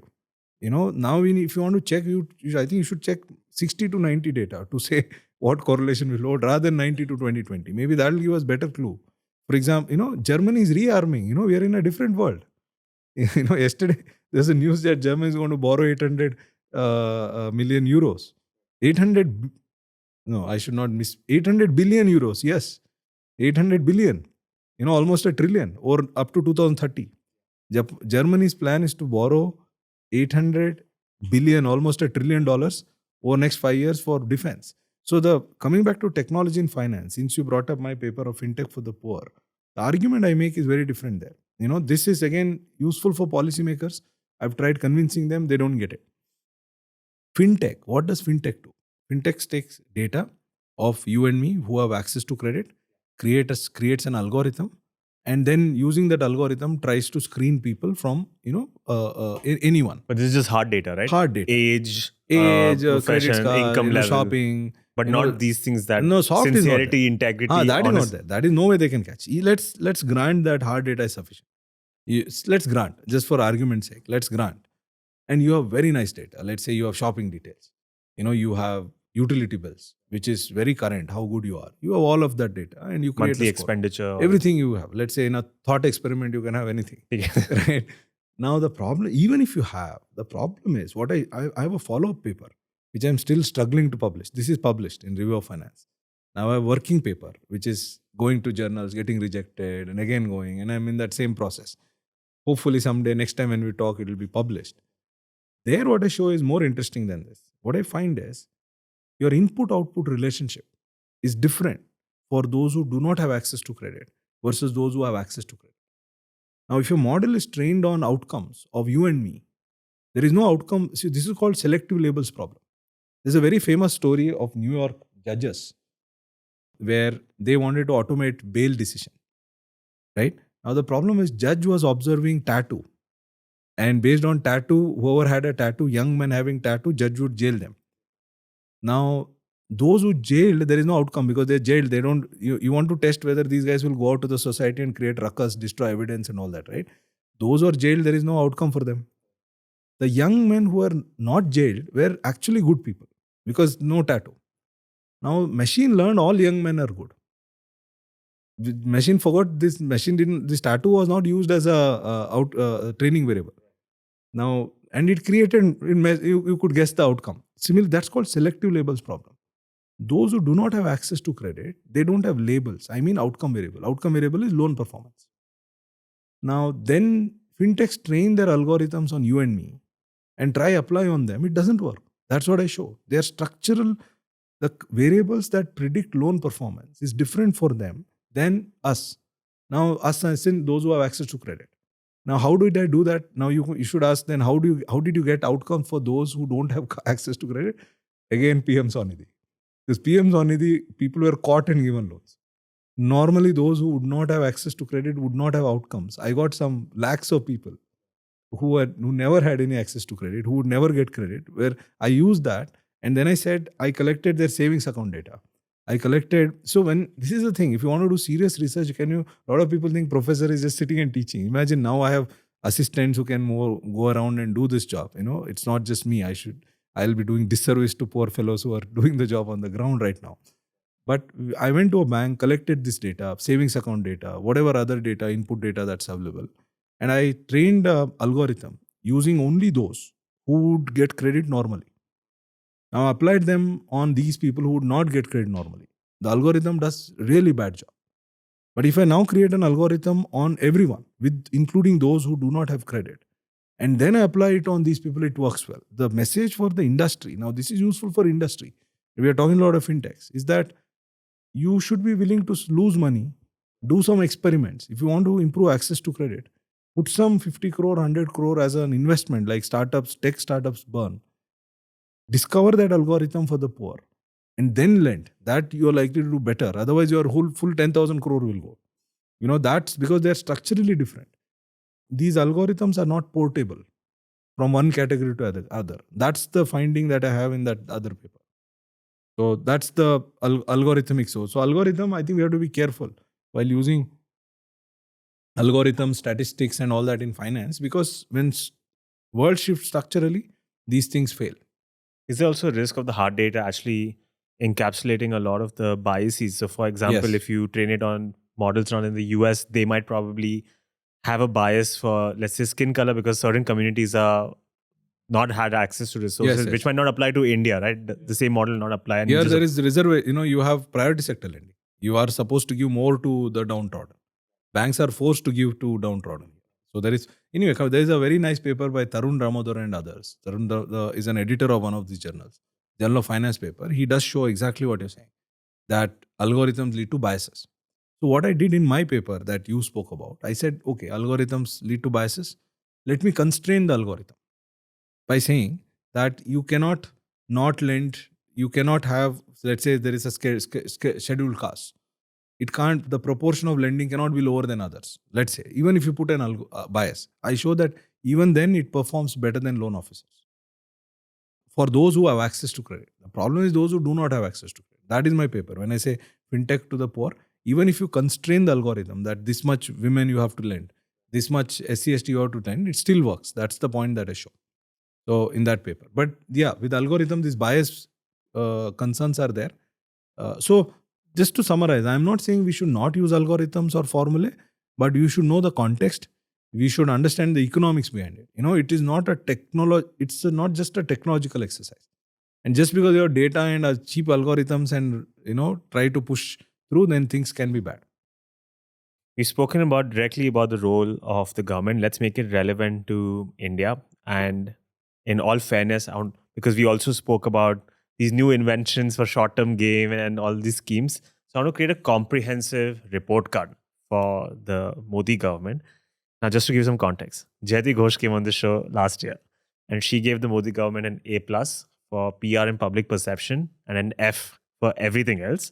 And she cited economic mismanagement, rise in wealth inequality, lack of employment generation, open polarization of minorities, atmosphere of hate, failure of demonetization, mismanagement of the COVID pandemic. Now, I know you don't have that harsh a take. You are a fan of Modi 1 because you've said there was an intent to solve fundamental problems, whether it's with Aadhaar, Swachh Bharat, Ayushman Bharat, demonetization. But then you said at some point they lost some direction with Modi 2. And obviously there's thoughts to be had on Modi 3. So what would be your overall report card for the Modi government? What have we done right? And where are the areas for improvement? There are two ways to look at it. I will not talk about things I don't understand, like hate and things like that. I have not studied. See, we do a lot of disservice by commenting on things which we don't understand. Because the problem is I will be misusing, Hayek's one of the biggest, you should read his Nobel acceptance speech. He said, this field should not get Nobel. Because the problem is you put people in authority and rest of the world thinks, for example, your Nobel laureates who say Venezuela is the best model, where half the population is migrated. Look, come on.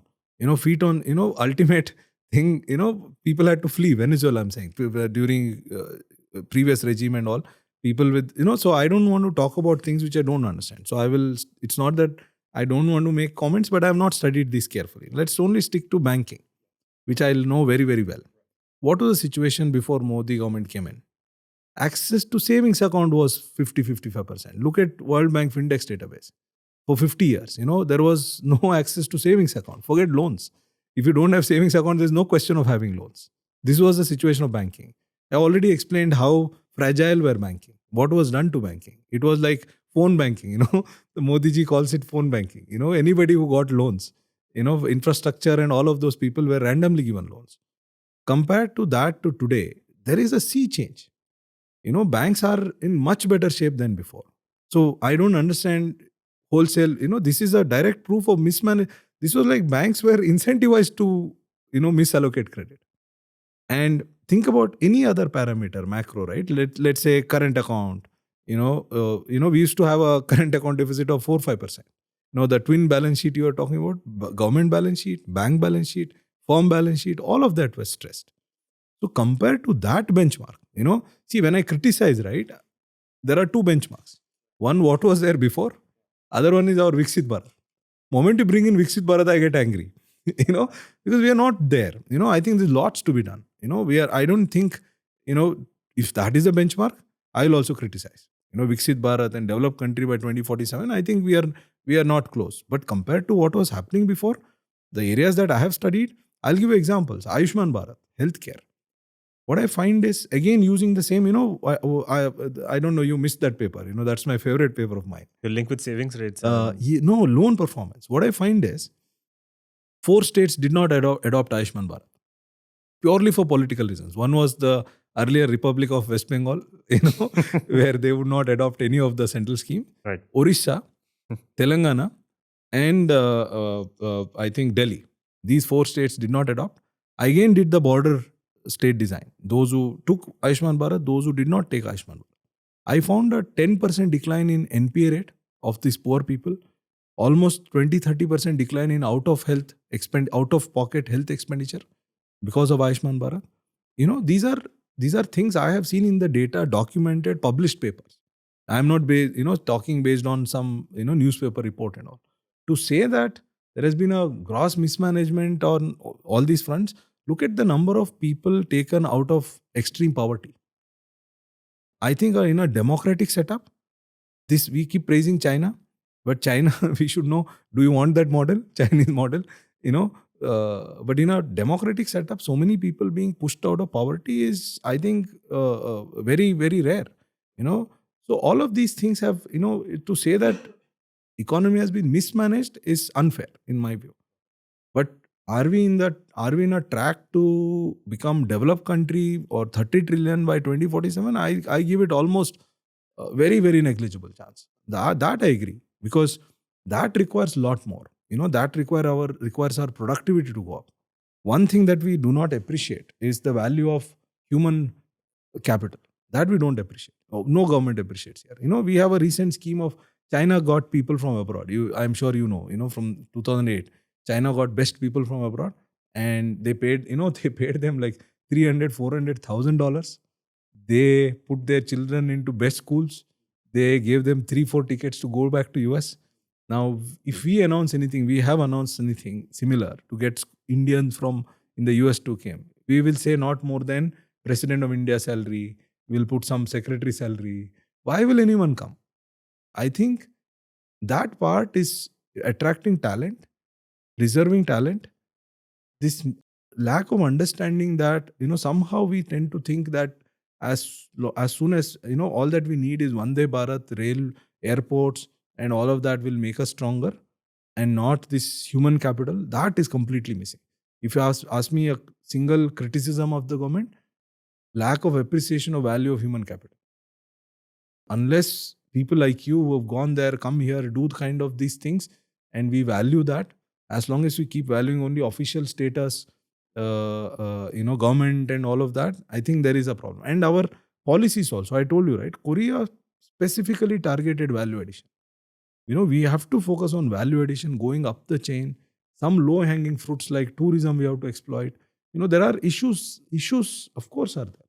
But then to say that it's failed is totally unfair.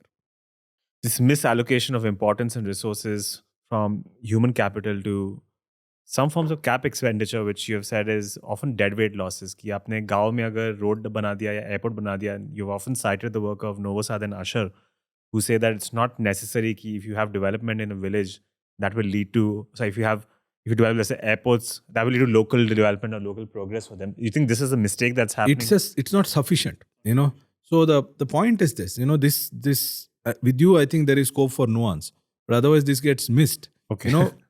Yes. I'm not saying that gaon mein road mat banao. That is not what we are saying. Or I'm not saying that poor country should never have an airport. But the point is, you should recognize there are limited resources. I'm showing in your data, your own scheme of Ayushman Bharat.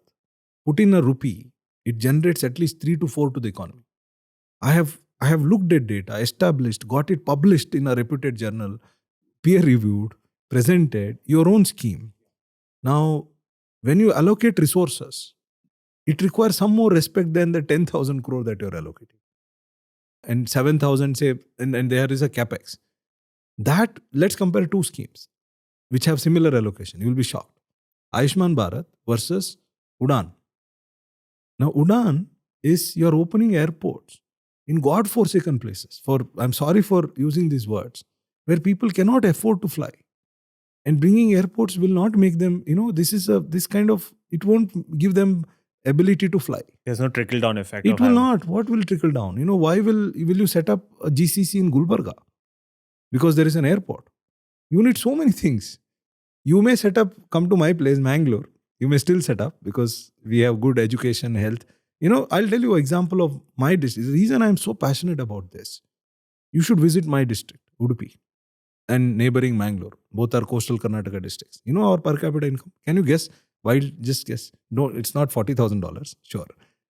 $7,000. Our per capita income is almost close to Chinese level. India is $2,000, $2,500. Our per capita income is $6,000 to $7,000. You know why? In my district, I can tell you.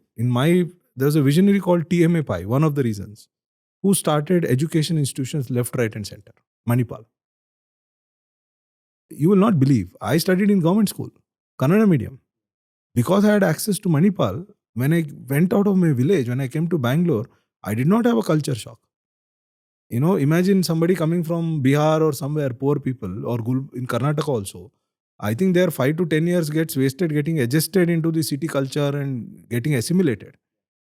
We were living in this ideal world where I'm born and brought up in a village, and Manipal is we had internet in 90s. I was speaking to my brother-in-law with that Skype or whatever was there that time, in a village, right? So the reason there, healthcare, Manipal, he did two things, education and health. Now, because he did education and health, our people went out and became quite successful in what is called as tradable sector. This is another thing, another book I'll recommend your people to read. The New Geography of Jobs. Wonderful book. How does an economy grow? You need jobs in the tradable sector. What is a tradable sector? Tradable sector is one where the good or the service can be produced anywhere in the world. If you want to win in that sector, you have to be competitive. Nobody will buy your product out of emotion. Only if you're very, very good, you will win. Like cricket, now World Cup football is tradable sector, or software. Why is software tradable? Because anywhere you can produce. Either you have to be cheap. There are two ways you can survive in tradable sector. One, you be cheap. Then you will remain cheap. Or you give value, compete and win. What education and health does, it creates workers who start winning in the tradable sector. In my district, there are a lot of people who won in the tradable sector, who went to US, everywhere. The benefit of having these people who win in tradable sector? The non-tradables. What are non-tradables? 60% of people work in non-tradable sector. What is non-tradable? Tuition teacher, yoga teacher, your local shop, all the local jobs, repair, help, taxi. These are non-tradable. Because in Udupi, if you want a haircut, it has to be in Udupi. Software in Udupi need not be in Udupi. It can be in Indonesia also. But haircut needs to be in Udupi. Temple of Udupi, you have to go to Udupi. Yeah. You can't go to Udupi temple. So the benefit of, see why our temples make a lot of money. In a temple in a Raichur in same Karnataka doesn't make money. It's not that they are not religious. Our devotees are rich because of, again, going back to our education and health. So once a location has people who win in the tradable sector, the rest of the people, their income, see, your dentist's income is not a function just of skill. Dentist income is a function of his customer's income. Your hairstylist income is a function of, there could be two hairstylists. One is very, very skilled. One is not very skilled. But this guy is in a poor area. Skilled guy is in unskilled guy is in a rich area. Unskilled guy will earn more. Indian dentist on an average is better than US dentist. I'm willing to challenge. I've spoken to many dentists because our dentists are younger. They adopt technology faster, especially those in Hyderabad and Bangalore, good places. Our dentists are better. But their income is 1/10, even after adjusting for prices. Because you and me are poor. It's not their failure, our fault. We are, and since you are not poor. That's a definite unemployment check. We are not winning in the tradable sector. What is the benefit of ISB? A place like ISB, Sitting in India, you compete in the same journal. See, economics may not be that big. Science is bigger. I understand. AI is bigger, but ISB shows. ISB is tradable. Why? Because we compete to publish in the same journal. That is, our incomes will be higher. And now, because our incomes are higher, our mates, I used to think when I was a child that in the US, somebody used to say mates will drive cars and come. You come to ISB campus, that's happening now. Your regular mates, they drive a car and come. Because if you start making 30, 40, 50, 60,000 a month and both of them working. So you need to create this segment which will, not by rent seeking. Again, you can make people rich by giving them licenses, not by rent seeking. Who can compete with the rest of the Not world? license Raj era. License Raj Yeah. and crony capitalism and all that. But if you develop a set of people who win in the tradable sector, then rest of the people will become rich. This is the biggest way of removing Apple. When you buy, 80% of the money goes to the US. These are all statistics that India is producing this much, China is producing this much. But who is getting the value? So yoga teacher in the US will continue to be richer than yoga teacher here. Because the guy who earns 80% of that money is earning in the US. His children, the tuition teacher, yoga teacher, therapist, all of them over there, they'll be richer. The thing that we're missing is this thing that we have to compete and win globally, in like Korea did. That part of that is missing. And if you just focus on, that's why it requires people. So my district, the lesson from my district is this: education and health. Education and health is not mere social spending. What it does is, under competition again you bring in some reporting license Raj there, it will be finished. That creates that talent, and this is a wonderful case study. People should come and see. See, at least Mangalore has ports. Mangalore district, this coastal Karnataka. Can you imagine coastal Karnataka, Goa, that stretch? There is sea there. Mangalore has ports, and there's some PSUs, and we have none. We don't have PSUs. We don't have any port. We don't have anything. Just that our people studied 20, 30 years ago, 50 years ago, went out, earned a lot. Udupi hotels are all over the place. And they won. And when they spend a lot of, they come back. The good thing is a lot of temples for marriage, everything, they come to our own district and we spend there. And that's made local per capita income higher. Now people are coming back for retirement. Having earned tons of dollars in the US, they're coming back for retirement. So the model should be to some of us go and win in the tradable sector. And that requires valuing human capital. You cannot let your math Olympiad #1 guy leave the country. That should be seen as it should require prime ministerial level of intervention. I would recommend, no, he's so valuable. Trust me. That guy who is winning math Olympiad, everyone leaves. We cook up statistics saying, Abhi IIT mein only this percentage go. But look at what is happening at the top. The top 30, 40, there's a lot of people in their interviews themselves say, we want to quit this and go to MIT. Somehow we have to find a way of arresting it. And we have to respect that you need to pay. If communist China can realize that you cannot have this secretary pay 3 lakh, 2 lakh, 1 lakh, 50,000 DA going up. You've seen these government pay scales. With that, you won't get talent. Target should be those people, the entrepreneur type. I keep saying the perplexity person. He seems to be having a lot of soft corner for India. Go out and get him. I'm not just saying scholars, entrepreneurs. That mindset is missing. That is why if you ask me from a Viksit Bharat point of view, I'll criticize. But if you tell me it's become worse, those people were not in India. Come on. If you lived in India, you cannot say that. The whole banking, I told you, right? They collapsed the whole banking and went. The UPA too completely collapsed the banking system. So if you say that was good management, then I don't understand what is mismanagement. So what's your final grading for the report card? Modi 1, Modi 2, Modi 3 and overall grade? I think Modi 1 was, I think it was phenomenal. A+? Because A+. Why? Because look, Prime Minister sitting in the Red Fort and saying that toilet is a problem, and 55 or 60% of the households do not have toilets. So much percentage of households don't have a gas connection. And actually making an effort. Bank account, again, I have not studied toilet and gas, how much improved, I have no idea. Bank, I have an idea. I know for sure these are not dormant accounts. Those people who are telling you that these are dormant accounts, tell them where is I have seen the data. There are some 10% which are not active, but the whole DBT today you're talking about, if Jandan was not there, there would not have been any DBT. The Modi ji has invented a model. The Swanidhi is also like that. You have, using the entire government machinery through PMO. This is like sort of less democracy only. Democracy would have said that bol do minister karega. This is PMO calling. I was sitting with the banker, you will not believe, in one private bank. And suddenly guy got up. It's a GM in Kerala. And he said, I have a call. I have to go now. Why? Whose call? PMO call. Uska CMD ko pata hi nahi. So where Jandan was implemented was like that. Every bank, they had a nodal guy. Direct call from PMO, target, kitna hua, aise karna hi hai. I don't know, there must have been some threat also. And this worked. So banking wise, so the one, even Ayushman Bharat, I told you, right, it's worked. I think after the farm law debacle, farm law, there is a reason. We have to understand. This is again, we have not to be ideological. I was under the impression.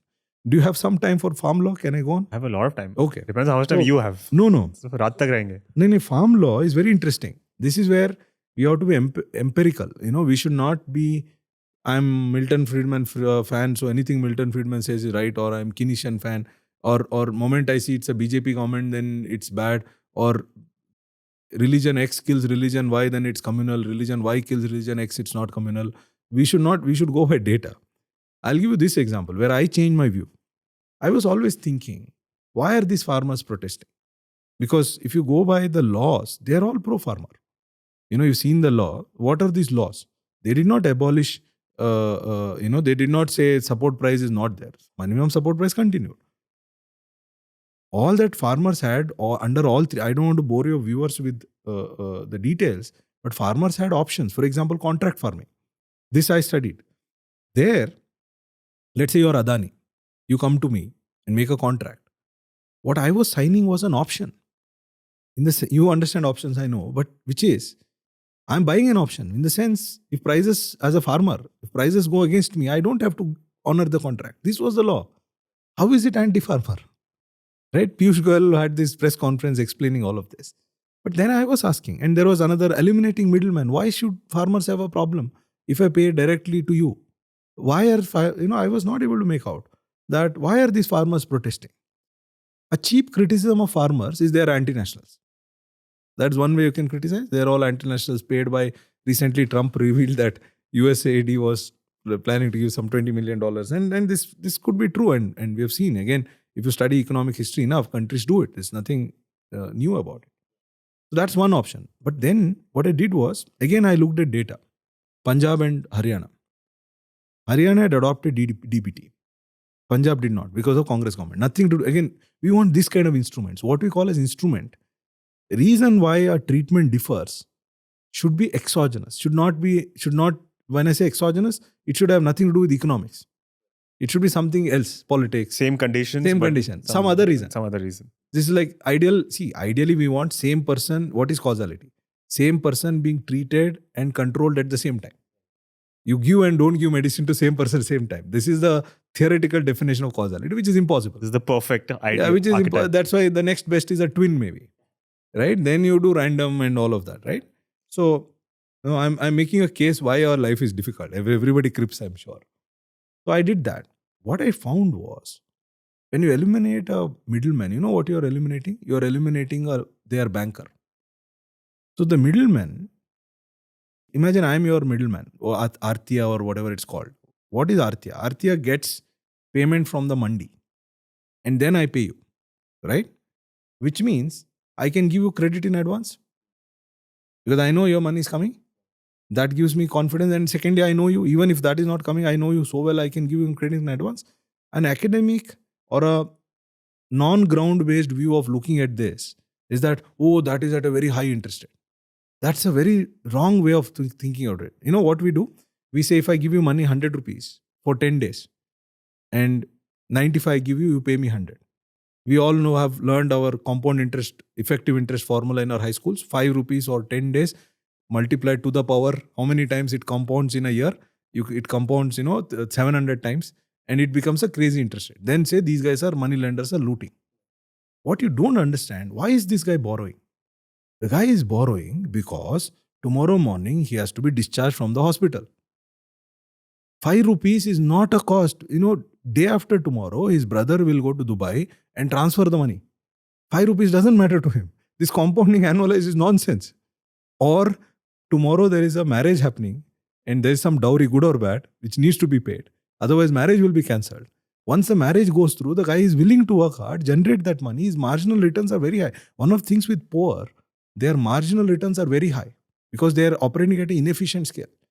When you're operating at a very low scale, every rupee extra or every hour of effort extra gives you a lot more money. For you and me, it doesn't. We are already optimizing on what we can. Right. For those who are not optimizing, when they're at a low scale, so giving this your so-called 5 rupee, 10 rupees is not as difficult as it's made out to be. What he values is that 10 rupees that came on that day. Now you replace this Artya and say that you have to go to a PSU banker. Impossible. You have to pledge gold. Already I have to give gold on dowry, or my hospital bill is pending, and you tell me you pledge gold, you get it from some financier. Otherwise, you will not get it. So why I discovered that, look, these people have a reason to protest. Which does not mean farm laws are bad. I would still say do farm laws, but solve the access to credit problem. Solve their access to credit problem. Develop an alternative mechanism to Arthyas where you don't need, and it's not that middlemen don't exploit. Of course they exploit. But farmers are willing to pay that cost of exploitation by the middleman. They find this better than this going to the banker when you're hospitalized. Try going to a banker when you're hospitalized. Who's going to lend you? Artya will lend you. Right? And that 100 rupees is so much more valuable to me. Saying that interest rate is 900% is nonsense. Right? That nuance is missing. So when there is this protest, I realize, so it is not I don't think people are demonetization. Good or bad. People did not protest. People saw the intent. Maybe it did not happen, money came back, but you could not generate a widespread national protest. Even Mamata Banerjee raised issues. You couldn't get 100 people protesting against. Even now you can't get it. Because people knew that intent wasn't bad. Right?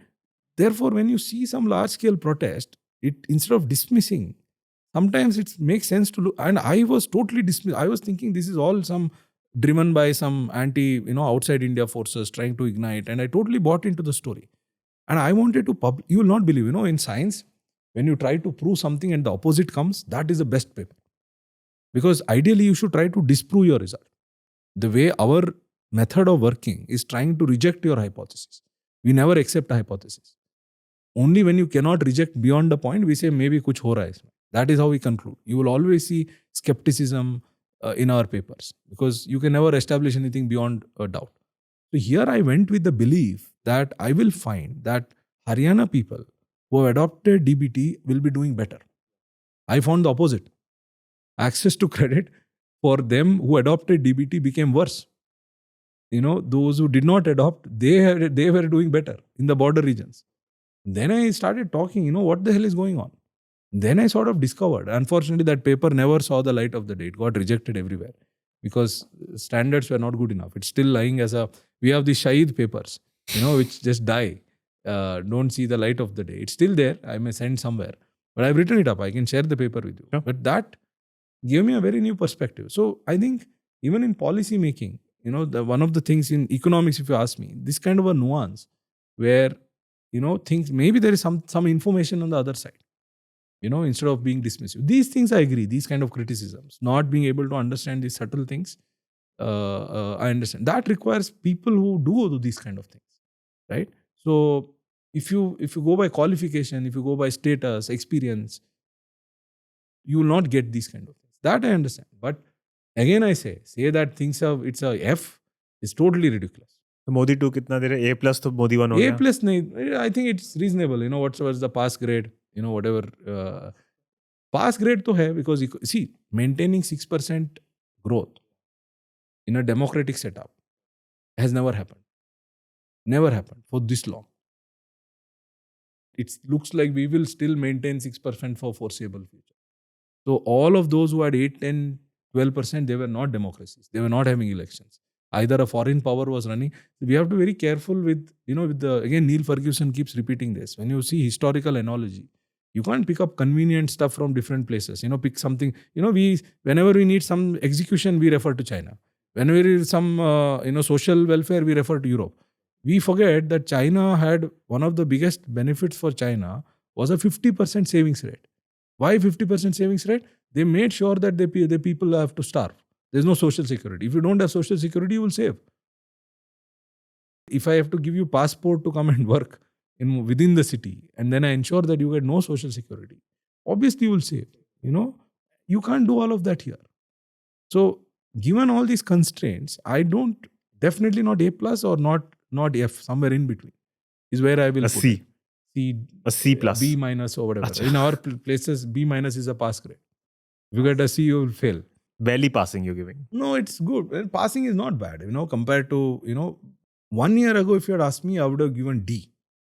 The reason I'm going to B minus is that last 1 year, thanks to Trump or something, one thing has changed. We have gone out of protectionism. We still talk about, I don't mind rhetoric.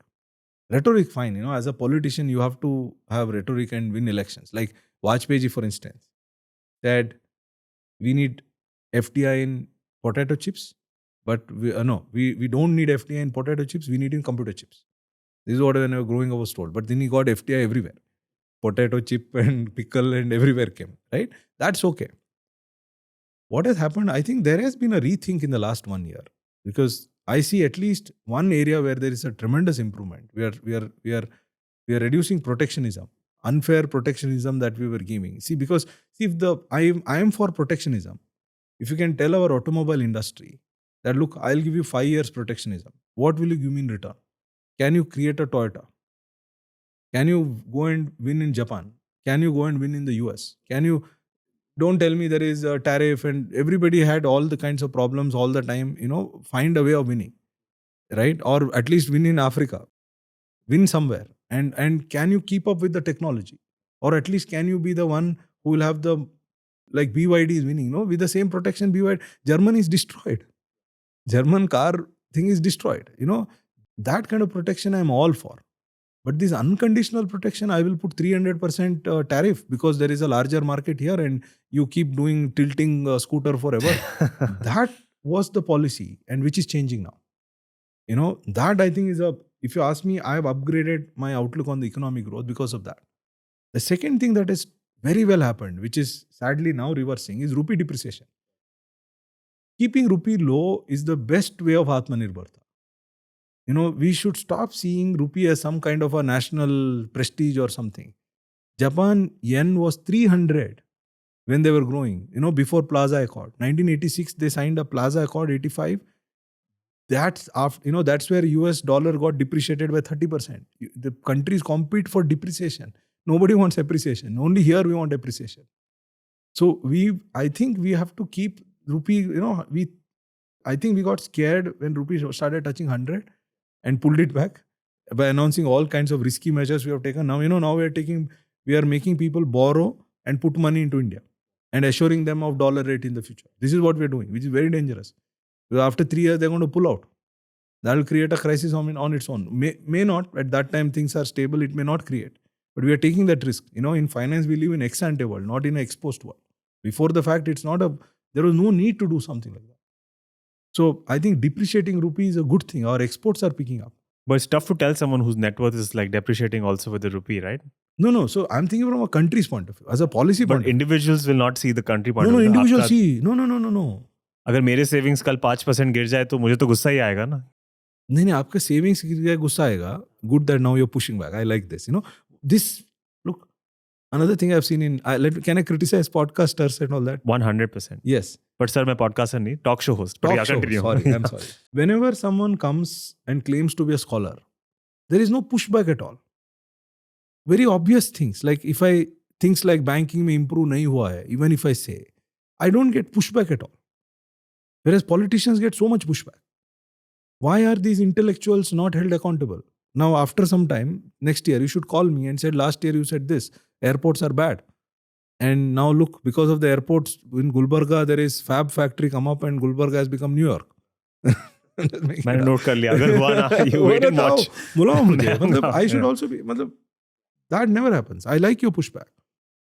I agree with you. There are costs, and I'm writing an article which will come up in 2-3 days. As a student of economics, I'm not claiming there are no costs.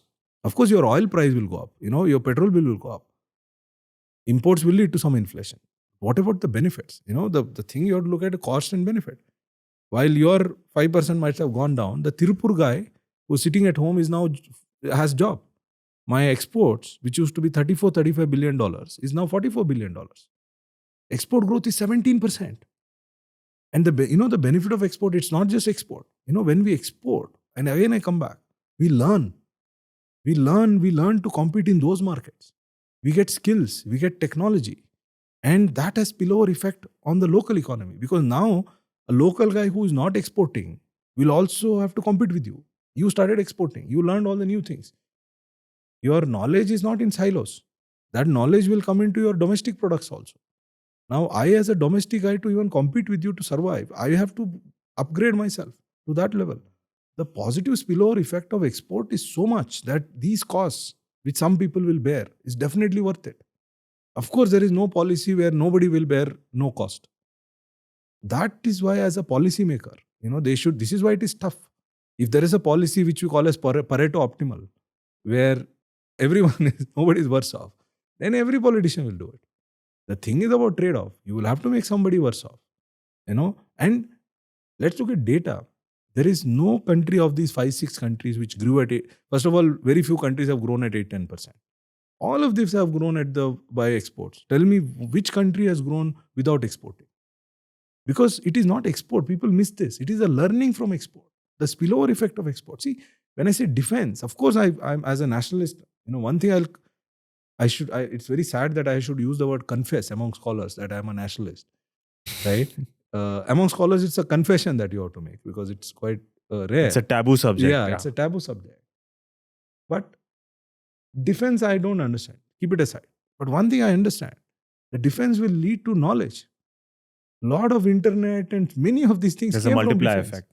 Multiplier is crazy from defense. So if you really want to spend capex, my request is, and it fits in the agenda also of the government, that make defense research here. Not just again making some defense corridor or making some roads are good, but do defense research. The Ukraine is an example. I'm willing to sort of, if Ukraine-Russia war ends, it may end very badly because Russia is now getting beaten. So now he may unleash a lot of things and then I don't know how it is because once you are wounded, you never know what you do. But let's say it ends in some way. I think there's a very good interview of John Kotkin. You should see this. His claim is the technology that they are now front and center in drones. They are not replicating what US did. US will have to replicate what they are doing. Ordinary people, where they are young, their children are all not in that country. Most of the young are not in their country. Half the population is, that these 20-something sitting with no knowledge have created technology when there is necessity. And this is where pure market view is wrong. For a pure market view, Ukraine, if it is useful, they should have done it before. An economist will ask, ab kyun kar rahe hain? Pehle se agar useful tha to pehle. Now you'll realize this technology that they've created will have civilian application.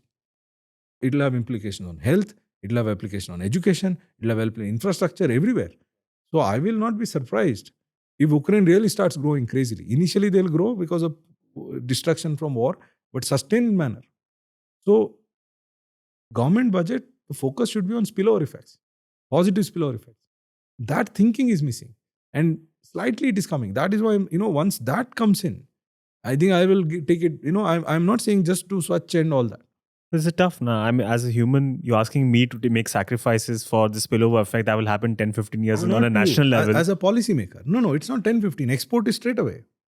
Tirupur guy is already, in fact, as a politician, you are not my median voter. As a politician, it makes sense. What will you do? You will write some articles and write something. Who cares? Even from politically, I'm speaking. Median voter is that guy who's a factory worker. So that guy is benefiting. And that guy's consumption is local. You are benchmarking your wealth with dollar. Purchasing power, we have not become worse. So as long as you're consuming locally, you don't need to. I'm not saying you should not worry. People like you and me worry a lot. We have to worry because our consumption is not local. We are consuming tradables. Imagine a person who consumes mostly non-tradables. If you're consuming non-tradables, who cares what the price is? Of course, there will be some price rise. But what about jobs? I'm willing to tolerate some price rise for 30-40% more jobs or more exports. But the point I'm trying to say is that's the only model that has worked. Export, export, export. And not because of export. That nuance is missing because of learning. So we should be happy the rupee is dropping. Yeah. See, look, this again. We had tough argument, tough to convince people. No. Tough to convince people. If they wait for some time, the numbers will be apparent. You should, if it drops, like in Pakistan, if currency drops, then they should not be happy because their currency is dropping because of inflation. In 2013, when rupee dropped, it's not political. You should not be happy. You know why? Because we had 12% inflation. It was just reflecting inflation. It was not doing anything. It was not making us more competitive. And we had a current account deficit of 5.5%, which means we were importing more than exporting to the extent of 5.5% of GDP. Today, we are sitting at almost zero current account deficit. Current account last 2 months were surplus. So this rupee is helping us. The question I have to ask you, do you want some of your imported items to be cheaper or you want a job? That's the choice to the median voter. I think most people would prefer job. Right. And learning opportunity and growth. This is how Korea got jobs. This is how China got jobs. China is accused of being a currency manipulator. Nobody accuses China of keeping their currency high. People accuse China of keeping their currency low. Right? Everyone keeps their currency low. In Japan, after they agreed for an appreciation, the country died. After Plaza Accord, after 1 or 2 years, they started collapsing. So, I'm not saying we should depreciate like 50%. Slow and steady 2-3% depreciation is required. Now, the sudden decline, there I sympathize with you. It's a big problem not for us, big problem for borrowers. Borrowers, it's a very big problem. If you borrow in dollars, suddenly currency depreciates. You have to pay a lot. You understand this. That is a problem, and I get it. But that is not so big in India right now. Our total external commercial borrowings is $700 billion. Our forex reserve is $700 billion. For that segment, it's a problem. But why this happened? Sudden depreciation. That also is our own mistake. We kept the rupee higher between 22 and 25. People don't get this. In real terms, rupee was appreciating between 2021 and 24, which means suppose we have 5% inflation. US has 3% inflation. Our currency should depreciate by 2% just to keep prices as they are. Otherwise, we will become less competitive. Between 21 to 24, we pursued a policy of keeping the rupee higher. I don't know why. Our rupee appreciated by 10% in real terms, although nominally it was depreciating between 81 to 82. We should have reached 87, 88 by then only. Then this fall wouldn't have looked so volatile. Because we kept it 10% higher, this fall is looking worse than what it actually is. This should have been a much smoother fall. That I agree with you. But directionally, should it fall? 100% it should. We should not get emotional with 100 and all that. 100 is just a number. I start my article by saying, again referring to Milton Friedman, there is a very good video of Milton Friedman saying why economists disagree. Then he says, of course economists disagree, but put 10 economists and 10 non-economists. You will find even those, and these 10 can be of varying ideologies. There will be more agreement among these 10 than the other 10. So this is one, you ask any serious person who studies, should the currency appreciate or depreciate? Nobody will say it should appreciate, as a policy, because that's called Dutch disease. It's called, there is a name. Of course, should it collapse? No. Then it will lead to revolution. It should not collapse. Volatility should control. That is why you have forex reserve. Should it move like 2% every day? No. But what should be the direction? Direction should be down. In the sense, next year we should be at 96, next year 98, 100, 102. We should go that way. I've taken a note. I'm documenting this. I'll hold you accountable. I'll come back. You should hold me accountable. I'll come back and then we'll check. No. Now you should. Now the sad part is they're with these policies, they have arrested that decline. So my fear is this 3-month success we had on exports. We may not that may not continue if you pursue this policy. They have arrested it. They should let it go. There was no need to go to NRI. See, this is the problem, right? Economic history is so potent. We misapply economic history. This is what Neil Ferguson, something I learned from 2013 में राजन ने किया, इसलिए हम भी करते हैं. 2013, currency was collapsing, if you remember, from 50, it went to 68, 70. That time our forex reserve was close to $280 billion or something. And we tried first defense using forex reserve. We spent some $100 billion. Nothing happened because it was a cancer inside. It's a fundamental problem because of all these banking and all that, right? Then we took this desperate measure of telling NRIs, ki paisa de do, I will guarantee your future thing. And they gave money, rupee stabilized. Fortunately, economy stabilized and we repaid some 20, 30 billion. There was no need for that now. We have $700 billion. Use some reserves and they did not use the reserves also. Go to the market, use some reserves, stabilize the rupee. And it'll, so, and they've kept interest rate also too low. Hike some interest rate by 50 basis points. And that would have protected the rupee. So by doing this, now we are, now what people are doing, and this better. I'm sure you would have advised this to people if you were in Morgan Stanley. Just for your viewers, NRIs have FCNR account, foreign currency non-convertible. It's like they're putting in dollar. They take it out in dollars.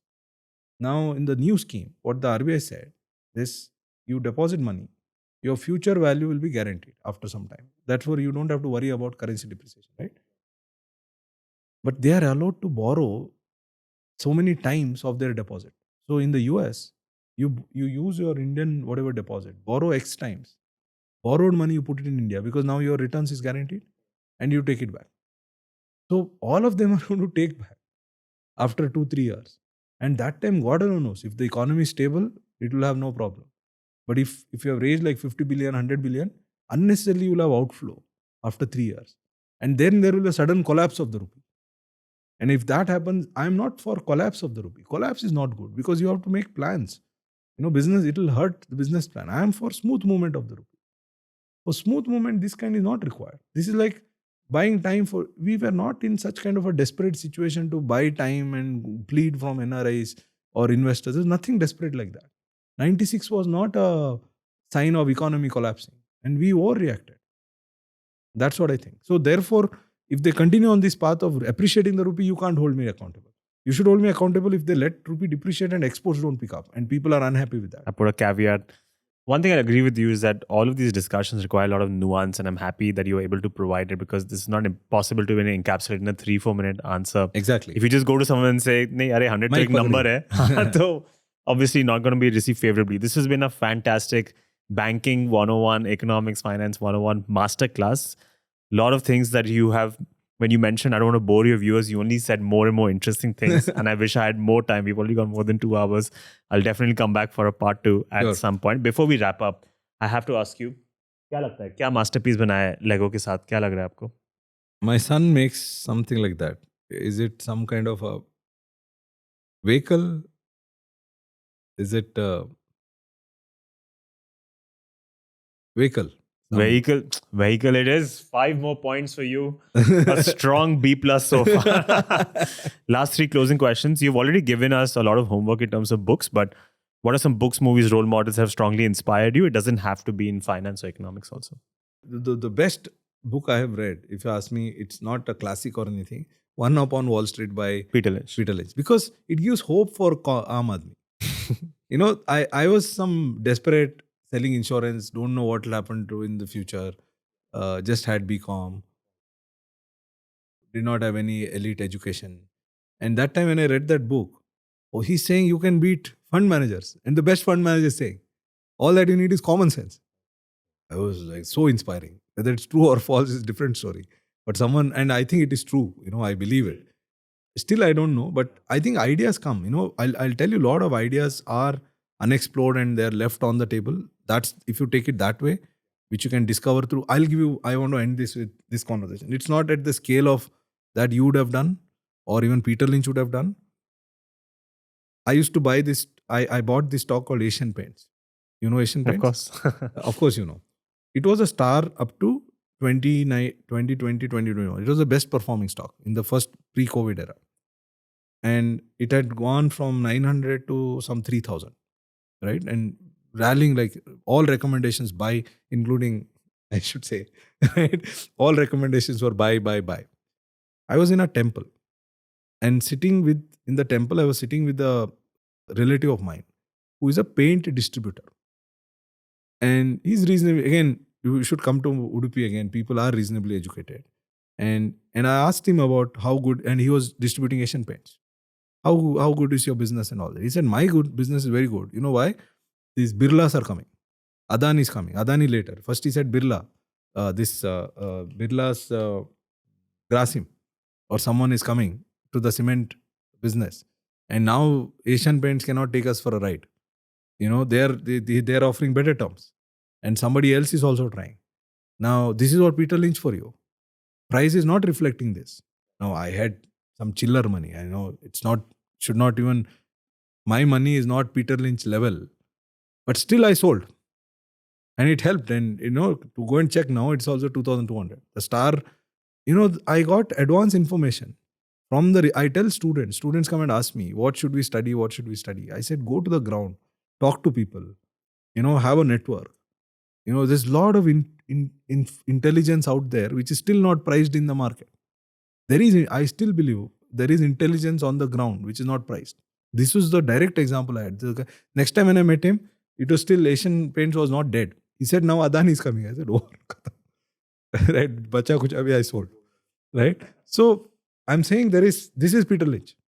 Peter Lynch's whole message is this. He'll see a child playing the toy like this, then he'll check with other people and then go and buy toys for you.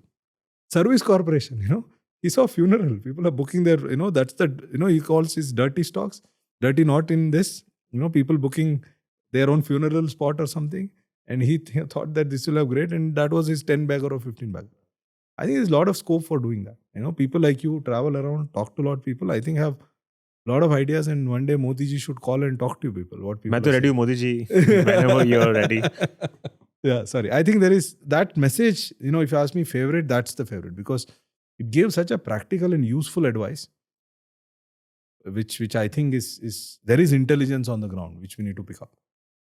What would you like your legacy to be? How do you want me to remember? Oh, I'm nowhere as big as think about legacy and all. But, legacy is a very heavy word for someone like me. You should ask true achievers for legacy. But I have two things that I think about. One is sitting here doing only India research and trying to publish in the US. We are sort of first generation, which is in finance. Economics, people have done it, but on a sustained, regular basis. My hope is that, this serious research and, sadly, a lot of schools in India have taken a shortcut. They have defined their own journals. They have their own A's. My hope is researchers in finance, economics in India, aim at the same journals, do high quality work, and I showed you high quality means I can defend it in front of you. It is not just theory or not so useful. The only difference between a high quality and low quality work is one is question, second is the nature of tests. I will have to make it, if it is empirical. If it is theory, it should be some new insight that should come in.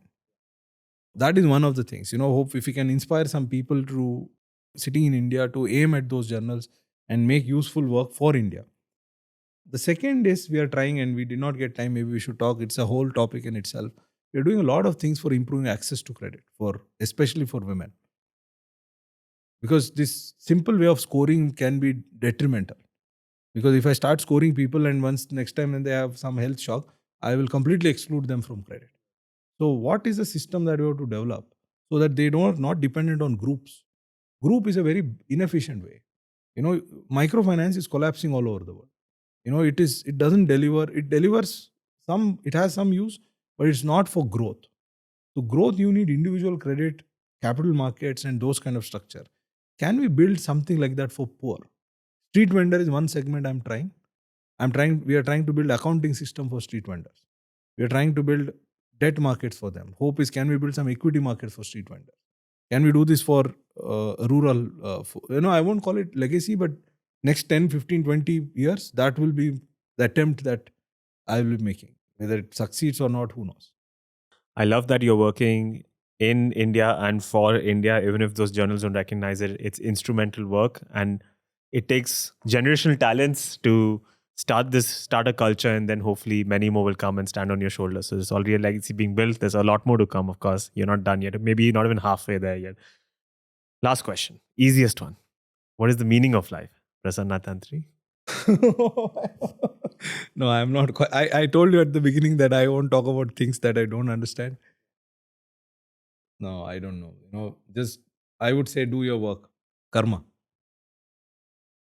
I don't understand beyond that, because questions can be asked whether we exist at all. Go to philosophical level, Advaita. So I see work as, life as just doing your, dharma, that idea of dharma, which is right. People, dharma, one of the biggest injustice is translating dharma as religion. It's crime. Dharma is not religion, right? It's your, righteousness, sort of that. That's how I view what I'm doing right now. As a scholar or as a researcher, as a student, be honest to what you find. Even if you like some politician, if you think something is not right, say it's not right. Something is right, not be afraid to say it's right, because your colleagues some of you who think that we are in F will hate you. So a scholar's dharma is, one thing I always remember, we should not use the platform that we got to brainwash. We are, this is a very respectable, we are lucky to be in a position where people will listen to us for 2 hours and students come and listen to us. One thing I will never do is to brainwash, students with my ideology. Dharma is being objective, show path to people rather than give conclusions. Conclusion should be discovery. They should discover their conclusion. But I always say in my class, my job is to set up the problem. I'll set it up. I'll tell you, this is how. The problem is, a lot of people, as you will realize, that it's very hard for you. Now it would have become intuitive. It's very hard to set up the problem. This farmer's problem, if I set it up like this, politicians will get it immediately. The framing issue. Yes, if I set up this cost and benefit of this farmer thing as the way I said, this is the cost. And now then the solution is not ban the farm law or withdraw the farm law. Solution is to improve access to credit. It is not that this guy loves that Artia or someone. He knows that this guy is a bad guy and he's exploiting me. But I don't have a choice. Because when I'm hospitalized, he's the only guy who's going to give me. Your SBI banker is not going to give me loan. So then you ask me to do DBT and get this guy out of the way. Then when I'm hospitalized, who's going to be there? If you set up the problem like this, I think solutions come much easier. I'm not saying easy, but easier than if you set it up in a very complicated manner and colored by ideology. The worst thing is to bring ideology in objective problems. If more people want to connect with you, find the path, or if they want to engage with your work, read your papers, what is the best way to find you, your work, connect with you? And they can write to me and it's all there. They can come to ISB. Obviously, ISB is there and we can... But I don't know, we keep talking like this, once in people like you interview, I write newspapers. As I've told you, an article is coming. So that is one way. Not a social media person. So all my social media activities, one thing is sure, my US visa will be easy. Because I don't post any. All my articles will be just reposting my own articles. That's all I do. I don't post much. Well, if I'm going to be the gateway through which you share all your immense knowledge, it's truly a privilege and an honor to be able to do so. I hope this is the first of many. Sir, thank you so much for your time. This has been a real honor for me. Thank you. Thank you. This is no time. If you liked what you just watched, then please consider supporting this channel. You can subscribe on YouTube, follow on Spotify, rate 5 stars on Apple Podcasts. This project is a labor of love, but it cannot survive on love alone. So if you'd like to see it continue, please consider making a donation. You can join as a Patreon member. You can join as a YouTube member, get early access to all these videos, or you can buy super thanks on individual videos. Conversations like these, they never really pay the rent. 2-hour discussions about finance, banking, about history, heritage, architecture, they never go viral overnight, but I think these conversations have a lot of value. So if you'd like to see them continue, please consider supporting this channel. You can also leave your likes, comments. You can share these videos. For a show of this nature, all these external shares and likes and engagement, they really go a long way. For other forms of love and support, you can always follow this channel on Instagram or Twitter, or follow me personally.